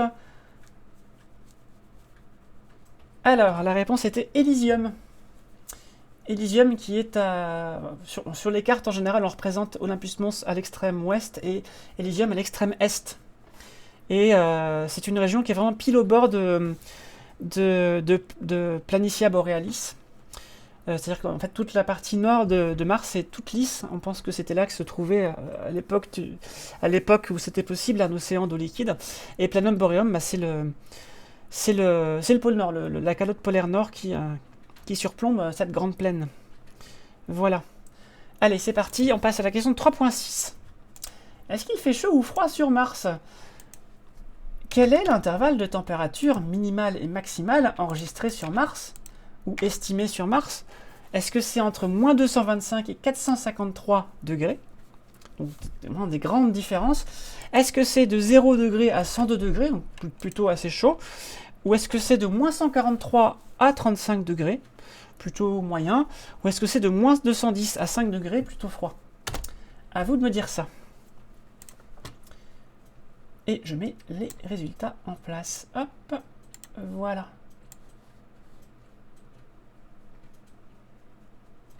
Allez, je vous écoute, enfin je vous lis plutôt. Alors, est-ce qu'il fait chaud, moyen, froid? Très varié? Sachant qu'on imagine bien que il y a quand même de la glace de dioxyde de carbone sur Mars, dans certains cratères en hiver, et puis au pôle nord et sud. Et il faut quand même qu'il fasse moins 78 degrés pour qu'il y ait de la glace au pôle, du coup, de la glace de gaz carbone, de la glace de dioxyde de carbone. Donc il faut quand même qu'à un moment donné il fasse froid. Ça c'est sûr. Après la question c'est est-ce qu'il peut faire chaud à l'équateur ou pas? Pas beaucoup d'air hein, sur Mars, hein. C'est 600 pascal. Sur Terre c'est 10 puissance 5 pascal, c'est 100 000 pascal. Donc ça fait vraiment pas beaucoup d'air. Donc pour qu'il y fasse chaud... Il y a beau y avoir 96% de CO2 sur Mars, mais ça fait pas beaucoup d'effet de serre, parce que certes, la proportion est grande, mais il n'y en a pas beaucoup en tout. Donc, alors, Kaninota nous demande, la 2, c'est pas Mercure entre jour et nuit. Ça pourrait, oui, ça pourrait correspondre, mais en fait, il y a une bonne réponse, et les autres, j'ai mis un petit peu au pif. Mais c'est vrai que ça correspondrait pas mal à Mercure, tout à fait. Allez, je vois qu'il y a 13 réponses, on y va, c'était la réponse 3. Moins 143 degrés au pôle en hiver et 35 degrés à l'équateur en été au maximum. Voilà, mais c'est un 35 degrés avec pas beaucoup de pression, donc n'allez pas y faire une petite bronzette. Vous risquez d'avoir des petites lésions avec votre sang qui va bouillir un petit peu. Alors la peau va retenir tout ça, parce que c'est très élastique, mais vous allez avoir des petites lésions internes. Ne faites pas ça. Si vous avez vu Total Recall, je pense que c'est exagéré dans le film, mais ne faites pas ça. Voilà. Ne faites surtout pas ça. D'ailleurs, au passage, hein, il faut plusieurs heures pour geler dans l'espace. Hein. Si vous êtes tout nu dans l'espace ou tout nu dans l'espace, vous n'allez pas geler. Puisque la seule façon de geler... Il y a 3 façons de transmettre la chaleur. C'est par conduction d'atome à atome, par convection comme l'eau des pâtes en déplaçant des atomes, ou alors par radiation en émettant des infrarouges. Et votre corps n'est pas très chaud, 37 degrés, ce n'est même pas beaucoup d'infrarouges à chaque seconde. Et donc il faut beaucoup de temps pour refroidir. Ce qui va vous arriver, c'est qu'au bout de 15 secondes, vous aurez des lésions très graves avec votre sang qui va bouillir. La peau va s'étendre et empêcher que ça sorte. Ça sortira juste par les orifices. Et puis par contre, bah, vous allez mourir d'asphyxie avant tout, en fait. Voilà. Mais vous n'allez pas geler. Voilà. Alors dans Star Wars, quand Leia se retrouve dehors dans le vide, eh ben, elle gèle un petit peu, c'est pas bien. Par contre, quand elle revient, elle a des lésions, et ça c'est bien. Ils ont respecté ça. Pour une fois que dans Star Wars, un truc est réaliste, c'est bien. Allez, de quelle couleur est le coucher de soleil sur Mars? Est-ce qu'il est orange, jaune, vert ou bleu? Quand j'entends coucher de soleil, je parle du ciel du coucher de soleil. Hop. Bon, en tout cas, si vous allez dans l'espace, allez prendre une combinaison, c'est mieux. C'est beaucoup mieux. Parce que par contre, vous n'allez pas refroidir vite. Par contre, si vous êtes face au soleil, vous allez vite chauffer, puisque par contre, le soleil vous envoie directement de la chaleur, enfin directement de la lumière dans la figure, et là ça chauffe. Comme sur Mercure, 450 degrés, hop, c'est parti. Donc très mauvaise idée hein, d'aller dans l'espace sans scaphandre. Alors, il y a plein d'idées différentes. Non, d'accord, sur Terre, le soleil, quand il se couche, il est rouge, parce que toutes les couleurs sont diffusées par les molécules de l'air dans toutes les directions, parce qu'il y a beaucoup d'atmosphère à traverser pour la lumière du soleil, qui normalement irait tout droit, et donc le ciel n'est pas bleu, mais il est carrément plutôt jaune, et ce qui passe tout droit, c'est le rouge. Bon. Est-ce que c'est pareil sur Mars? Sachant que le ciel, il n'est pas vraiment bleu sur Mars le jour, ça peut arriver quelquefois, mais en général, il est plutôt jaune-orangé, voire saumon le jour. Qu'est-ce qui change entre l'atmosphère de Mars et l'atmosphère de la Terre? Allez, je vois que vous avez trouvé la réponse. C'était la réponse 4. Le ciel est bleu. Pendant le coucher de soleil sur Mars, vous pourrez trouver des images qui l'attestent de la NASA, faites par les rovers. Et en fait, c'est un autre phénomène. Ce n'est pas la diffusion de Rayleigh qui fait que, comme chez nous, le ciel est bleu avec la diffusion par les molécules de l'air de la lumière du soleil. Là, c'est les petites poussières en suspension dans l'air qui, la journée, donnent un soleil plutôt saumon. Et le soir, eh bien, ça diffuse le bleu dans toutes les directions et pas les autres couleurs, ce qui fait que le ciel devient bleu le soir sur Mars. Donc c'est l'inverse de la Terre, hein. Le ciel est bleu la journée et le ciel est orange le soir, et sur Mars c'est l'inverse, le ciel est plutôt orange le jour et bleu le soir. Vous pourrez trouver des photos de ça, peut-être qu'Adrien peut vous en trouver, je ne sais pas, si tu peux Adrien s'il te plaît, et sinon vous en trouverez aussi tout à fait de votre côté. Allez, question 3.8, on accélère un petit peu. 3.8, durant quelle époque géologique martienne y avait-il de l'eau sur Mars? C'est une question... On a l'impression que je me répète, mais non, puisque on pourrait très bien dire pendant quelle époque martienne il y avait de l'eau sur la Terre. Hein. C'est un peu bizarre comme question, mais on pourrait dire ça. Non, c'est vraiment à quelle époque géologique martienne il y avait de l'eau sur Mars. Alors, est-ce que c'est le Permien, est-ce que c'est le Noachien, est-ce que c'est l'Amazonien ou l'Olympien? Hop. je vous mets le lien et vous pouvez voter. Est-ce que c'est le Noachien? Est-ce que c'est le Permien, l'Amazonien, l'Olympien? Alors normalement, si vous avez fait un petit peu de géologie au collège ou au lycée peut-être plutôt, vous pouvez éliminer une mauvaise réponse déjà. Ça, c'est sûr.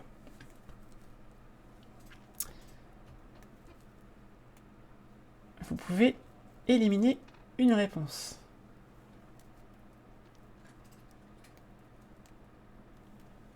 Alors, on a 9 réponses. Je vais donner la réponse maintenant. 10 réponses.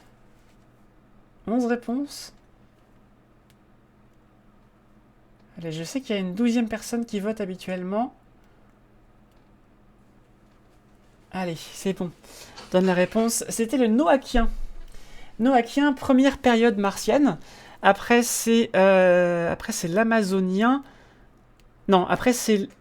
Non, l'Amazonien, c'est le 3e. Le 2e, ça commence par un H, je m'en souviens pas. En tout cas, c'est pendant le Noachien que les conditions de pression et de température étaient adéquates pour qu'il y ait de l'eau liquide. Et après, en fait, l'atmosphère de Mars s'est échappée. Hespérien, merci Encelade bis. S'est échappé sous l'action, entre autres, des particules du Soleil qui décomposaient les molécules d'eau en oxygène et en hydrogène. Et l'hydrogène s'échappait en fait dans l'espace car c'est très volatile, très léger, beaucoup plus léger que le reste de l'atmosphère martienne. Mars n'est pas assez massif pour retenir non plus une atmosphère très, très dense, donc ça a fini par se raréfier et on a perdu de l'eau. Parce qu'on a perdu en fait beaucoup de pression aussi au passage. Voilà. Du coup, Mars a perdu son champ magnétique également, il n'était pas assez massif pour le maintenir très longtemps, ce qui n'a pas aidé non plus pour repousser les particules du vent solaire qui ont cassé toutes ces molécules d'eau. Voilà, c'est plusieurs raisons en même temps. Voilà.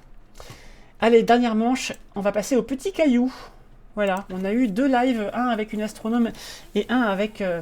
Alice au pays des étoiles sur les petits cailloux, et donc je me suis dit que c'était une bonne idée de faire une petite manche sur les petits cailloux. En attendant, donnez-moi votre score sur 8 dans le chat. Donc je prépare la question suivante. Allez-y, je vous écoute. 4 sur 8, 4 sur 8, 6 sur 8. Une catastrophe, Mars a bossé. Bah tu sais, moi quand j'ai fait les questions, je savais pas tout, hein. Je me suis renseigné avant de faire les questions, je me suis dit tiens, ça c'est intéressant comme info. Du coup, il y a des choses que j'ai apprises aussi. Donc... Tu vois, par exemple, pour la température de Mars, on hésite entre 20 et 35 degrés. J'ai vu qu'il y a 2 sources différentes, alors je sais pas quelle est la vraie. T'as fait un strike, Adrien, bravo. Fafafa 6 sur 8, Marcel 3 sur 8, Juliette 6 sur 8, Petite Émilie 7 sur 8. J'ai oublié de compter le gabier. Bah écoute, c'est pas grave, du moment que t'as joué, c'est très bien. Pas bien haut, allez. Regarde ce qu'on va faire. J'ai ici... je vais sortir un D8. Bonne soirée, petite Émilie. Le gabier, je vais sortir un D8. Voilà, il y a un D8 ici. Non, ça c'est un D10, mince. Un D8 face. Voilà. On va dire que tu as 2 points de base. Et je vais tirer le dé pour savoir combien tu as en plus. Voilà. Voilà, 3 points. Donc tu as 5 points. Voilà. Le gabier, tu peux te mettre 5 points. Quand on sépare, on tire un dé. C'est très très bien. Ah oui, il y avait, tout à fait, tu as raison, Encelade, il y avait aussi le lien, le live de lundi de Pierre avec Eric Lévin. C'était lundi avec Eric Lévin, le cailloutologue. Je vais prendre jusqu'au D12 si tu veux. Ah, j'ai un D100 aussi si tu veux. Pas le gros D100 en boule, mais 2 petits D10 classiques. Allez, c'est parti, on passe à la suite. Qu'est-ce qu'un astéroïde? Hop. Qu'est-ce qu'un astéroïde? Est-ce que ce sont des roches venues de l'espace? Est-ce que ce sont des petits corps en orbite autour d'une planète? Est-ce que ce sont des corps de forme irrégulière et composés de roches et de métaux? Est-ce que ce sont des corps de forme irrégulière et composés de glace et de poussière? Allez-y.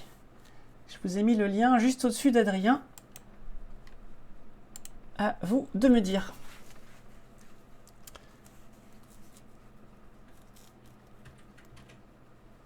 Pourquoi on a appelé ça un astéroïde? À la base, c'était un fait observationnel. C'est comme pour les nébuleuses planétaires, qui sont les restes d'étoiles. Les gens ont dit « Ah bah c'est rond, donc on va appeler ça une nébuleuse planétaire », parce que c'est quand même un peu flou quand même comme un nuage. C'est pas terrible comme nom, hein, ça fait des faux amis. C'est comme les quasars, ils ont dit c'est quasiment des étoiles, donc quasar, quasi-stellar object, donc un nom pas terrible. Et là c'est pareil, astéroïde. Weed, ça veut dire que c'est un peu comme Et donc astéroïde, ça ressemble à une étoile, mais ça n'en est pas une parce que ça bouge par rapport aux étoiles.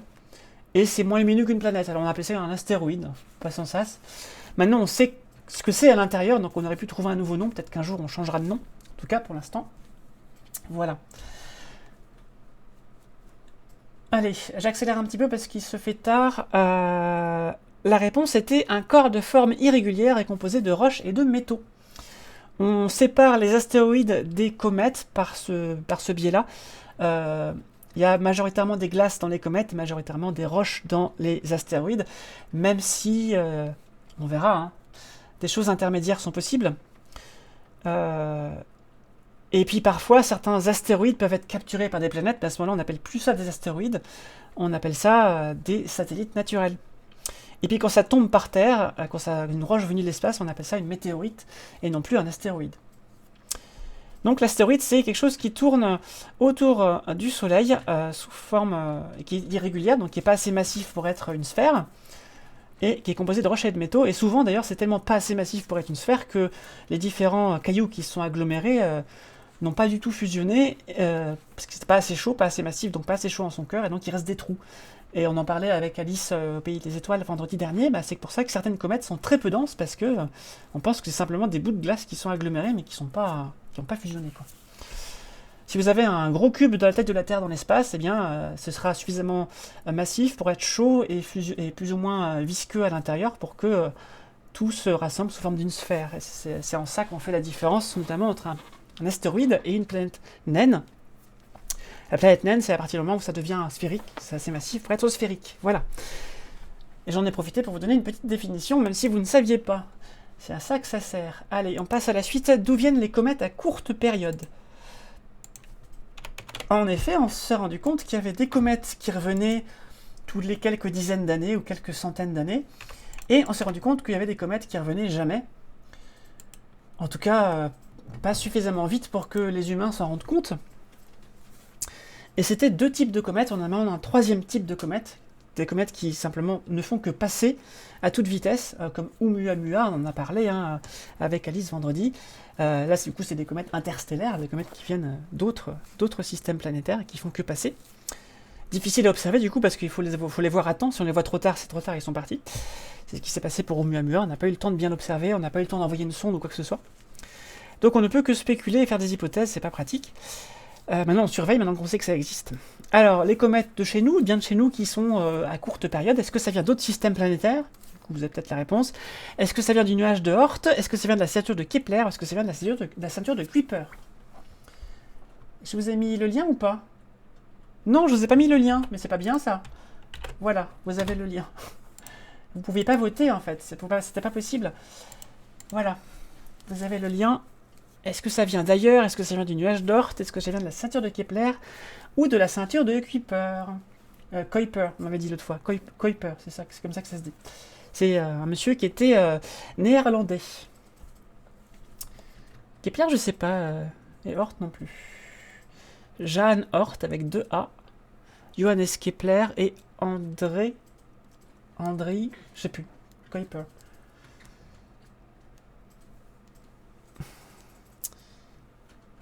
Allez, je vous laisse voter. Donc, je vous ai déjà spoilé la première réponse. Hein. Voilà, personne n'a voté la première réponse, du coup, c'est très bien. Allez, je vais vous donner la réponse. Du coup, c'était la ceinture de Kuiper, qui se situe au-delà de Neptune, jusqu'à 50 fois la distance Terre-Soleil, grosso modo. La distance Terre-Soleil, c'est 150 millions de kilomètres. Neptune, grosso modo, est à 4 ou 5 milliards de kilomètres du Soleil. Donc, à partir de ça, jusqu'à alors, 50 fois 150 millions de kilomètres, ça fait j'arrive plus à calculer. Non, 50, non, attendez, 50 unités astronomiques, c'est 50 fois la distance Terre-Soleil, c'est la moyenne. Ça peut aller jusqu'à 100 unités astronomiques, chose comme ça. Non, alors justement, Minus 69, ce qui va jusqu'à une année-lumière et demie, c'est le nuage de Oort qui est encore plus loin et qui englobe tout le système solaire. La ceinture de Kuiper, dont fait partie Pluton par exemple, reste dans le plan du système solaire. Et c'est pour ça que ce sont des comètes qui viennent de là-bas, qui sont en fait dans le plan du système solaire, mais sur des orbites elliptiques, très allongées, donc qui reviennent régulièrement. Par contre, celles qui viennent du nuage de Oort viennent de toutes les directions possibles et imaginables sur la sphère qui englobe le système solaire, parce qu'elles viennent justement de cette grande sphère très très loin. Et les comètes, elles viennent parce qu'elles se perturbent mutuellement leurs orbites, et de temps en temps, il y en a une qui tombe vers le Soleil, mais ça lui prend beaucoup de temps. Voilà, voilà. Et puis en plus, après, elle peut être perturbée par les planètes, et son orbite perturbée et ne jamais revient. Voilà, c'est compliqué de revoir des comètes. On passe à la question 4.3. On arrive au bout. 4.3, c'est quel est le plus gros astéroïde du système solaire? Est-ce que c'est Junon? Est-ce que c'est Eros? Est-ce que c'est Cérès? Ou est-ce que c'est Vesta? Et si vous suivez la série The Expanse, on en parlait tout à l'heure, il y a plein de choses qui se passent sur ces astéroïdes-là. Jouri, c'est une courte période. Je ne sais pas du tout. Encelade bis. Je ne sais pas du tout. En tout cas, les comètes à longue période doivent être plus difficiles à accéder avec une sonde, puisque, à moins qu'elles soient dans le plan du système solaire, si elles sont en dehors, c'est beaucoup plus difficile d'y aller, parce qu'il faut non seulement accélérer pour quitter la Terre dans le plan du système solaire, mais en plus accélérer pour s'échapper un petit peu de la direction du Soleil vers la verticale, et ça, c'est beaucoup plus coûteux. Donc je ne sais pas trop si c'est possible ou pas, si on sait faire ou pas. Je vous ai mis le lien, vous pouvez voter. Hop. Et c'est là qu'on va arriver dans les conflits de définition des astronomes. Je vous ai dit, des définitions qui datent du moment où les choses ont été découvertes, où on ne savait pas trop ce que c'était. Astéroïde, c'est pas terrible comme nom. Et bah après, à force de faire des découvertes, on s'est dit, ah mince, parce que ça, c'est aussi ça. Ah ouais, mais c'est compliqué du coup. Voilà. Allez, je vous donne la réponse. C'était Cérès. Cérès qu'on a nommé du coup 1 Cérès, le premier du catalogue, 1. Parce que comme c'est le plus brillant, c'est celui qu'on a trouvé en premier, on ne savait pas qu'il n'était pas patatoïde comme les autres. Et du coup, maintenant qu'on le sait, on a fini par dire que c'est un astéroïde parce qu'historiquement, on l'a défini comme ça, il fait partie de la ceinture principale d'astéroïdes entre Mars et Jupiter, d'accord. Mais quand même, il est sphérique, il est assez massif pour être sphérique, donc on va dire que c'est une planète naine. Voilà. C'est pour ça que Cérès est à la fois défini comme une planète naine et un astéroïde, même si, en réalité, d'un point de vue physique, d'un point de vue de nature du corps, eh bien, c'est plutôt planète naine qui sied mieux à Cérès. Le verbe soir, comment on dit, c'est seoir? Sier, c'est de quel verbe, comment on dit? Bref, je l'utilise pas souvent, c'est ça que je voulais dire. Voilà. Bravo à celles et ceux qui ont trouvé Cérès. Et donc, dans la série des Expanse, il y a toute une communauté de personnes qui vit dans Cérès. Et c'est un point de passage très très important dans l'univers de la série. Allez, 4.4. 1, 2, 3, 4. Et la sonde Dawn est arrivée à Cérès en 2014, donc on avait des photos très précises de Cérès. On a même vu qu'il y avait une croûte de sel sous la surface de poussière de roche, puisque dans un cratère, le cratère Okator, qui est assez récent, du coup, il y a la couche de sel qui est révélée en dessous, qui était très brillante et qu'on voyait que ça en arrivant en fait. Et il a fallu qu'on s'approche de très très près pour commencer à comprendre que c'était un morceau de croûte de sel qui dépassait de la surface. Allez, question 4.4. Que sont les astéroïdes troyens? Alors là, en fait, j'ai mis 4 réponses, mais il n'y en a que 2. C'est l'un ou l'autre. Est-ce que c'est un groupe capturé par Jupiter et qui la devance sur son orbite? Ah, j'ai mis un ENT, j'aurais pas dû. Est-ce que c'est un groupe capturé par Jupiter et qui la suit sur son orbite? Caninote, oui, Caninote, tout à fait. Cérès est une planète naine, mais c'est aussi un astéroïde. Depuis sa découverte en 1969, la comète a été retrouvée à chacun de ses passages au périhélie. Ouais, donc c'est une courte période du coup. Même une très courte période. Ouais, origine ceinture de Kuiper. Tout à fait. Alors, est-ce que j'ai mis les résultats? Non. Hop, 4.4, c'est parti.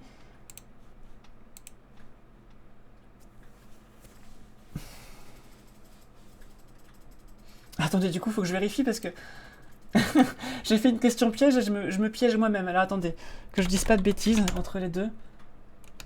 Astéroïde, voilà.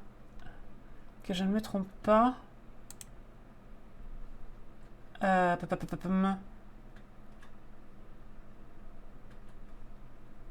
Mince. Ah! Ah ben non, mais ça va pas. Sur Wikipédia français, ils se sont trompés. Voilà, c'est ça. C'est ça. Donc la bonne réponse, c'est la réponse 2.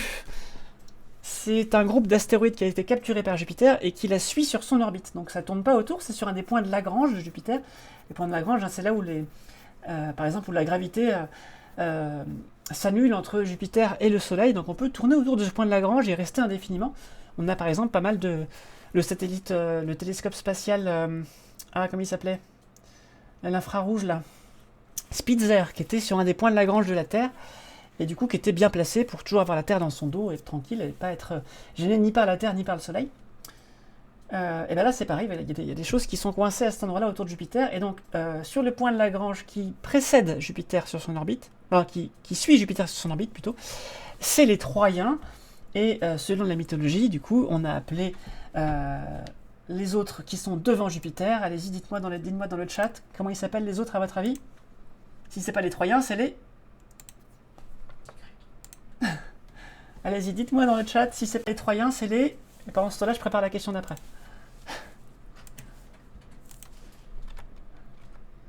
James Webb aussi, probablement, oui, tout à fait, Chiliad. Maintenant, c'est là qu'on les envoie, les gros télescopes, c'est quand même plus pratique. Et bien, à bientôt, le gabier. C'était... non, c'était pas les Spartiates. C'était pas les Spartiates. J'ai ma compagne qui a regardé 300 l'autre jour, et du coup, j'entends la réplique, « c'est Spartiate ». Non, non, c'est pas ça. C'est les Grecs. Les Troyens suivent Jupiter et les Grecs le devancent. Allez, on reste dans la mythologie. C'est les Grecs, hein, Chial, les Grecs. Après, je sais qu'il y a quelques secondes de décalage entre vous et moi. Ce sont les Grecs. Question 4.5. Qu'est-ce qu'un centaure? Alors, forcément, il y a un piège puisque c'est un centaure en planétologie, hein, d'accord? Est-ce que c'est une créature mi-humain, mi-cheval? Wink wink. Est-ce que c'est un corps ayant des caractéristiques d'astéroïdes et de comètes? Est-ce que c'est un astéroïde découvert dans la direction de la constellation du Centaure? Ou est-ce que c'est une comète qui a totalement éclaté? Je vous laisse chercher la réponse. Est-ce que c'est une créature mi-humain, mi-cheval? Est-ce que c'est un corps ayant des caractéristiques d'astéroïdes et de comètes? Est-ce que c'est un astéroïde découvert dans la direction de la constellation du Centaure, ou est-ce que c'est une comète qui a totalement éclaté? Je vous ai un petit peu spoilé la réponse tout à l'heure quand on parlait des astéroïdes et des comètes, justement. Je vous avais dit un truc du genre, on reverra ça plus tard. Vous voyez, je fais des questions parfois difficiles, mais je donne pas mal d'indices quand même.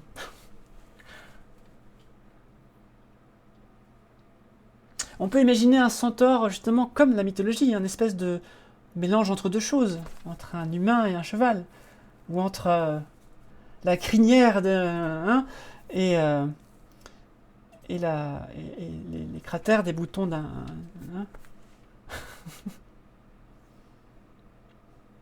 Alors j'imagine que c'est pour ça qu'on a appelé ça un centaure, la crinière de la comète et les cratères de l'humain, quand on perce des boutons, peut-être, je sais pas. J'ai fait deviner cratère comme ça sur un Scriblio une fois à des amis, c'est très drôle. Elles avaient du mal à trouver que c'était le cratère. Donc voilà, tout à fait, c'était donc un corps ayant des caractéristiques à la fois d'astéroïdes et de comètes qui transitent entre les planètes géantes et les planètes internes sans venir de la ceinture de Kuiper. Donc c'est des astéroïdes un petit peu glacés. Souvenez-vous, hein, les planètes géantes sont formées au-delà de 5 fois la distance Terre-Soleil avec des gros noyaux de glace. Quand il y en avait encore, il y avait beaucoup de glace au début. Et au bout d'1 million d'années, comme ça, par exemple Jupiter, c'était 40 fois la masse de la Terre, un gros corps de glace qui a récupéré tout le gaz qui s'échappait de la nébuleuse qui prévalait le système solaire avant que ça s'échappe totalement à cause du vent solaire. Le Soleil naissant a tout repoussé. Et c'est pour ça que ça fait des planètes géantes, mais c'est aussi pour ça que les planètes géantes ont plein de lunes de glace. On imagine bien que potentiellement, il y en a qui sont restées un peu en vrac entre les planètes sans être prises par l'une ou par l'autre. Notamment, on a dit, hein, les planètes géantes ont migré, donc elles ont envoyé valser plein de cailloux vers le nuage de Oort, vers la Lune, et les planètes internes, avec tous les cratères qu'on voit sur Lune et Mercure, et puis aussi vers la ceinture de Kuiper, mais également, il y en a qui sont simplement restés entre les planètes géantes et qui sont devenus des centaures. Voilà, qui sont faits avec un petit peu de roche, un petit peu de glace, parce que là où ils se sont formés, il y avait un peu des deux. Voilà. Et je vais pas lire les commentaires parce qu'il y a quelqu'un qui spoil la suite. Donc pour l'instant, je me tais. MTA, il y a de l'air, il y a de l'aide. Mais oui, parce que sinon, si c'est des questions que vous connaissez pas, il faut bien que je vous aide, c'est normal. Le but, c'est que vous appreniez quelque chose quand même. On n'est pas sur un trivial poursuite où le but, c'est de gagner et de fanfaronner devant ceux qui ne savent pas. Normalement, un jeu n'est pas fait pour reproduire les conditions sociales de départ. Ce qu'on apprend quand on crée des jeux, c'est que le but du jeu, c'est que des personnes de des différents environnements sociaux, différents niveaux de connaissances, etc., se mettent dans le jeu tous ensemble, effacent toutes leurs différences, et que le jeu fasse grandir chacun. Si le jeu reproduit ce qu'il y avait déjà au départ, c'est-à-dire ceux qui savaient déjà, ils savent, et puis voilà, les autres, ils gagnent, c'est pas drôle. C'est pour ça que c'est important de donner des indices, de mettre du fun pour que les gens s'amusent et apprennent en s'amusant. Sinon, c'est pas rigolo. Sinon, c'est pas vraiment un jeu, en fait. Sinon, c'est plus un concours, en fait, et c'est pas du tout l'objectif de ce qu'on fait là. Voilà, c'était juste quelques notions de game design. Moi, je suis aussi autrice de jeux, et c'est important. C'est ce qu'il y a dans un contrat de jeu, savoir à quoi vous allez jouer. Important que ce soit un jeu qui apaise les gens plutôt qu'un jeu qui avive les tensions. Voilà. Question 4.6. Qu'est-ce qui ne va pas dans les ceintures d'astéroïdes des films de science-fiction? C'est vrai que c'est top ce quiz. Merci beaucoup, Yo38442. Alors, est-ce que c'est que les astéroïdes sont trop gros dans les films? Notamment, pensez à la poursuite entre Boba Fett et Obi-Wan Kenobi. Hein. Est-ce que les astéroïdes sont trop proches? Est-ce que les astéroïdes ne sont pas à la bonne place? Ou est-ce que les astéroïdes n'entrent pas assez en collision? Surtout en ce moment, bien besoin de se détendre. Bah écoute, tant mieux Caninote, on essaie de rendre ça ludique, on essaie d'être dans l'air du temps de ce qui se fait en vulgarisation sur Internet et sur YouTube, sur Twitch, Planétarium avec Pierre et Julie, notre directrice de la com, pour que vraiment on puisse à la fois attirer des gens au Planétarium quand on sera réouvert, et puis que vous passiez du bon temps en cette période difficile. Puis nous aussi, parce que c'est agréable de faire comme travail. C'est pas la partie la moins agréable de notre travail.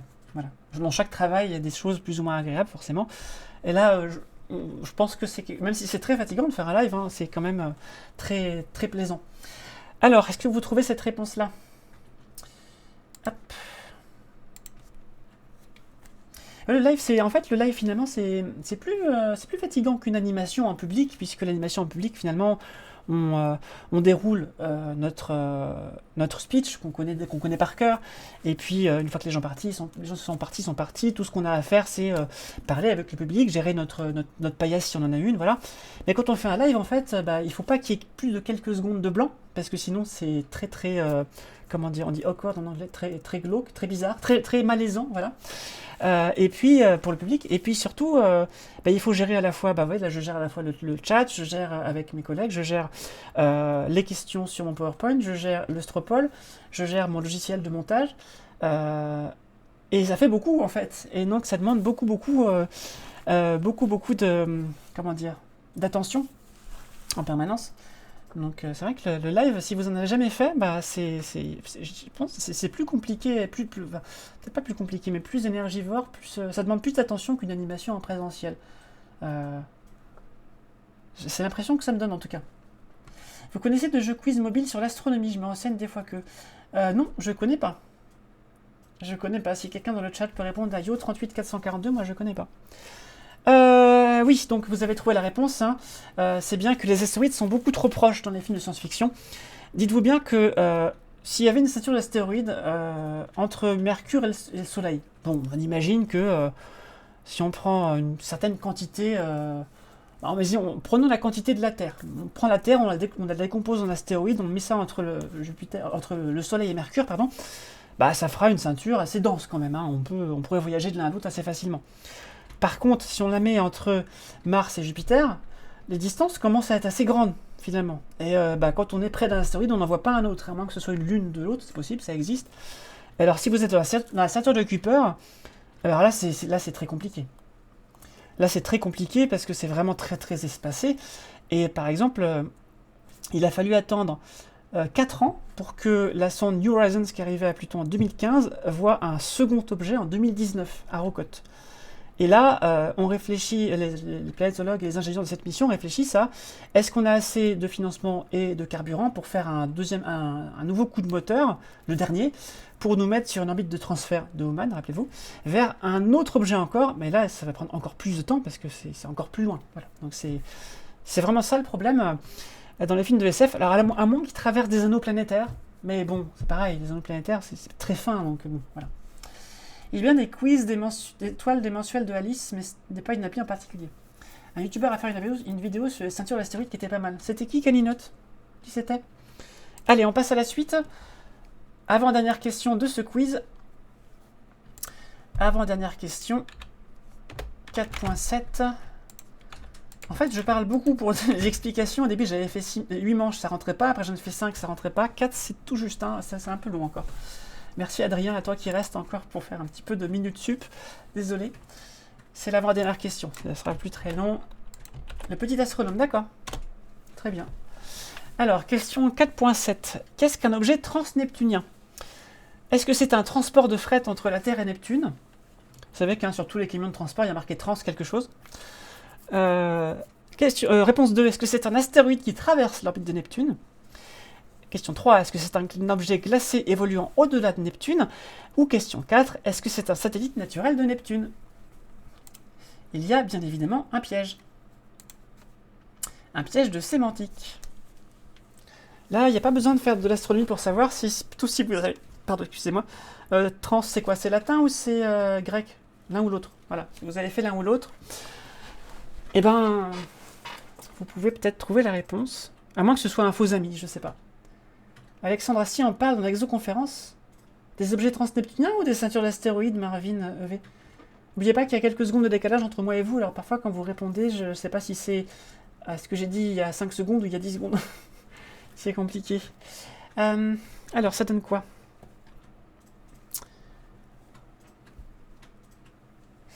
Et oui, il y a 2 personnes qui se sont fait avoir. Effectivement, c'est pas nécessairement des objets qui traversent l'orbite de Neptune. Ce ne sont pas des astéroïdes de toute façon, puisque ce sont des objets qui sont principalement constitués de glace. Alors il y a peut-être un petit noyau rocheux, mais c'est principalement de la glace. Pluton en est le plus gros représentant. Ah non, mais non, plus maintenant, c'est Eris le plus gros représentant des objets transneptuniens. Et ce sont les objets qui évoluent au-delà de Neptune, tout simplement, dans ce qu'on appelle la ceinture de Kuiper, et on peut étendre jusqu'au nuage d'Oort, même si on n'a encore pas trouvé d'objet du nuage de Oort. Je pense que vous pouvez encore voir la vidéo de Françoise Roch qui en parle sur la chaîne Twitch dans les vidéos. Il y a 14 jours d'enregistrement. Et sinon, il faudra attendre que la chaîne YouTube soit mise à jour par mes collègues du Planétarium après la fin des confinements qui se suivent. Voilà. Je ne sais pas quand est-ce qu'elles seront en ligne. On les mettra toutes d'un coup. Ou je sais pas comment ça se fera, mais surveillez donc la chaîne YouTube du Planétarium de Vaux-en-Velin. Allez, la dernière question, et après on fera le bilan des points, et on se dira au revoir. C'est parti, question 4.8. De quoi sont composés les anneaux de Neptune? De Saturne, pardon. Ça marche aussi pour Neptune, hein, mais... Allez-y. De quoi sont composés ces anneaux? Est-ce que ce sont des grains de métaux de quelques centimètres de diamètre? Est-ce que ce sont de gros astéroïdes de 100 mètres de diamètre? Est-ce que ce sont des comètes capturées par Saturne? Ou est-ce que ce sont des grains de glace d'eau de 1 cm à 10 mètres de diamètre? Allez-y. Avec tout ce qu'on a dit depuis le début, vous devriez pouvoir trouver la réponse. Je pense que vous devriez pouvoir trouver la réponse. Il y a peut-être une info qui vous manque pour être sûr de la réponse. Mais par élimination, vous devriez vous en sortir. Souvenez-vous où se situe Saturne dans le système solaire par rapport à la fatidique distance dont je vous ai parlé tout à l'heure de 5 unités astronomiques, 5 fois la distance Terre-Soleil. Souvenez-vous de quel type de planète il s'agit. Souvenez-vous des dénominations des choses qui se baladent par là-bas. Est-ce que des astéroïdes peuvent se balader par là-bas ou pas, selon la définition du mot? Plutôt les caractéristiques des astéroïdes. Et vous devriez pouvoir par élimination trouver cette dernière réponse. Allez, je vais donner la réponse. Il s'agissait de grains de glace d'eau de 1 cm à 10 mètres de diamètre. Les anneaux de Saturne vont jusqu'à, je crois, quelques millions de kilomètres, ou font 1 million de kilomètres de diamètre, je ne sais plus exactement. Par contre, elles font que 20 mètres d'épaisseur. C'est très très fin, et dedans, il y a des grains de glace d'eau, c'est principalement de l'eau, je crois, j'ai vu sur Wikipédia tout à l'heure, c'est 96% d'eau, donc c'est vraiment très très humide, mais c'est de la glace d'eau. Il peut y avoir d'autres glaces, hein, rappelez-vous, sur Mars, il y a principalement de la glace de dioxyde de carbone. Sur Pluton, c'est de la glace d'azote. Voilà. C'est des montagnes de glace d'eau qui flottent sur de la glace d'azote, je crois. Donc voilà, quand on parle de glace, hein, ça peut être différentes formes de glace et différentes molécules à l'intérieur. Il y a effectivement différentes formes de glace aussi, c'est-à-dire que sous différentes pressions, il y a la glace, et puis la glace 2, la glace 3, la glace 4. Renseignez-vous là-dessus, c'est assez intéressant de voir qu'il y a différentes compactions de glace. Voilà. 99%. D'accord, j'ai peut-être mal lu alors. Voilà. Et il y a une question que j'ai fait sauter, que j'ai oublié de remettre. C'était une question sur le centaure Chariclo, justement, qui est le seul petit corps du système solaire autour duquel on a trouvé des anneaux. Et Françoise Roch en parlait du coup lundi, il y a 2 semaines. Je ne l'ai pas mis du coup, mais si ça vous intéresse, vous pourrez chercher des informations sur Chariclo qu'on écrit comme ça. Chariclo. Non, Chariclo. Et là, du coup, c'est des anneaux de débris dus à des collisions, probablement, autour de Chariclo. Allez, donnez-moi vos scores sur 8 pour la dernière manche. Allez-y. Et au passage, donnez aussi votre score sur 24, sur 24, depuis le début, si vous l'avez. On verra si on a un ou une gagnante. N'hésitez pas à donner aussi votre score sur 24.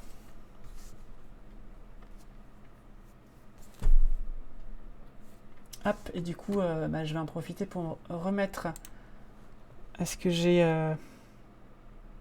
Non, j'ai pas de scène d'intro. Si, comme ça. Train, hop. Hop, voilà. Alors... Ah, les infos du Chariclo présentes dans le lien sur les centaures. Oui, ça c'est très probable, effectivement. Hop. Voilà. Comme ça, vous me voyez un peu plus grande. Alors, est-ce que vous avez calculé vos scores totaux sur 24 ? Il faudrait que je puisse trouver un plugin qui fait ça. Effectivement, ce serait plus pratique.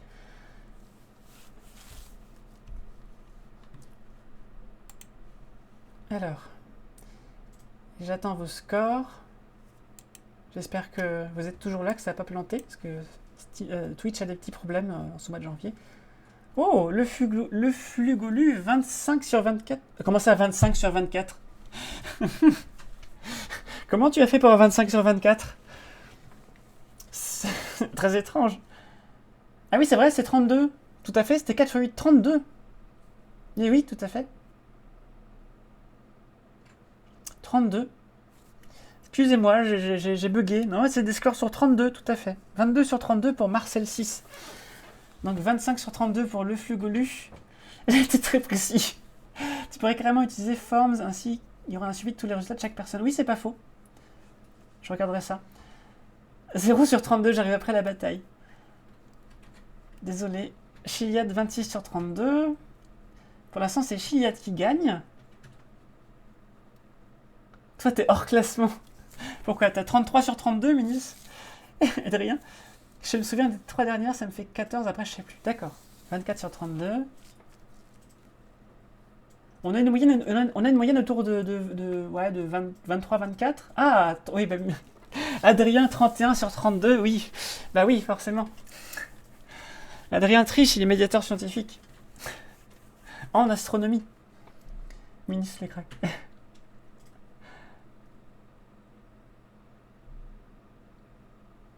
Bon, du coup, je donnerai le podium avec et sans Adrien.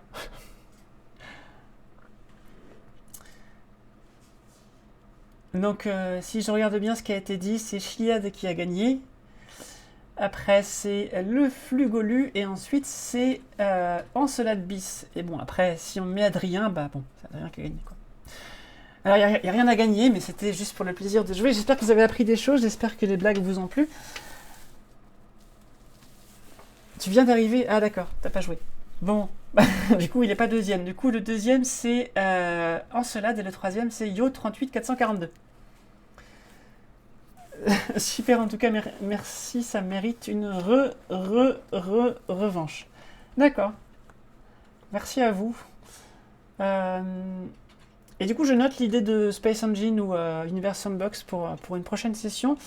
Et je note l'idée du quatrième quiz. Quelles sont les thématiques que vous voudriez voir dans le quatrième quiz? On a fait tous les sujets généraux, et là, vous voyez, j'ai fait un sujet Mars. Donc on peut faire aussi un sujet par planète, si ça vous dit. Et est-ce qu'il y a des sujets généraux que j'aurais oubliés? On a fait les étoiles, on a fait les planètes, on a fait les exoplanètes, on a fait les fusées, on a fait les objets du ciel profond, on a fait les galaxies, les amas d'étoiles, la nébuleuse. Et on a fait quand même pas mal de... On n'a pas fait les télescopes. Je pourrais faire peut-être... Ah si, je crois qu'on l'a fait ça en plus. Est-ce qu'on l'a fait ça? Je crois qu'on l'a fait aussi. Donc...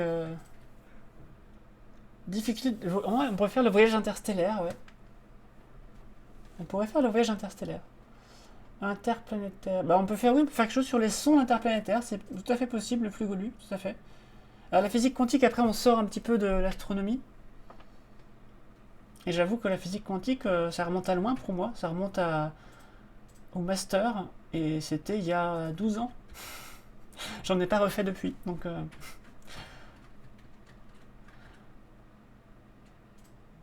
je note l'idée du voyage interstellaire. Je note l'idée du voyage interplanétaire.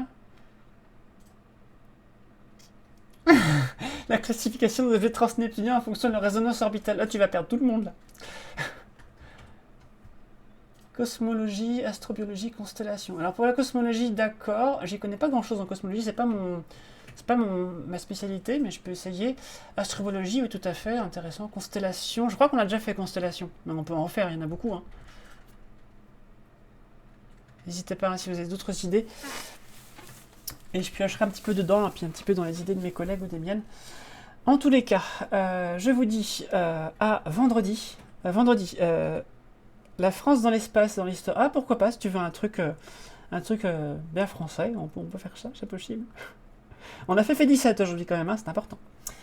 Plus simple voyage interplanétaire, interstellaire, histoire de l'univers, d'accord. Allez, salut Adrien, merci d'avoir été là, merci d'avoir géré le chat et les infos et la modération. Pour ma part, je vais éteindre l'enregistrement. Si vous êtes sur YouTube, je vous dis à bientôt. Et pour le chat, on va se dire au revoir. C'est parti.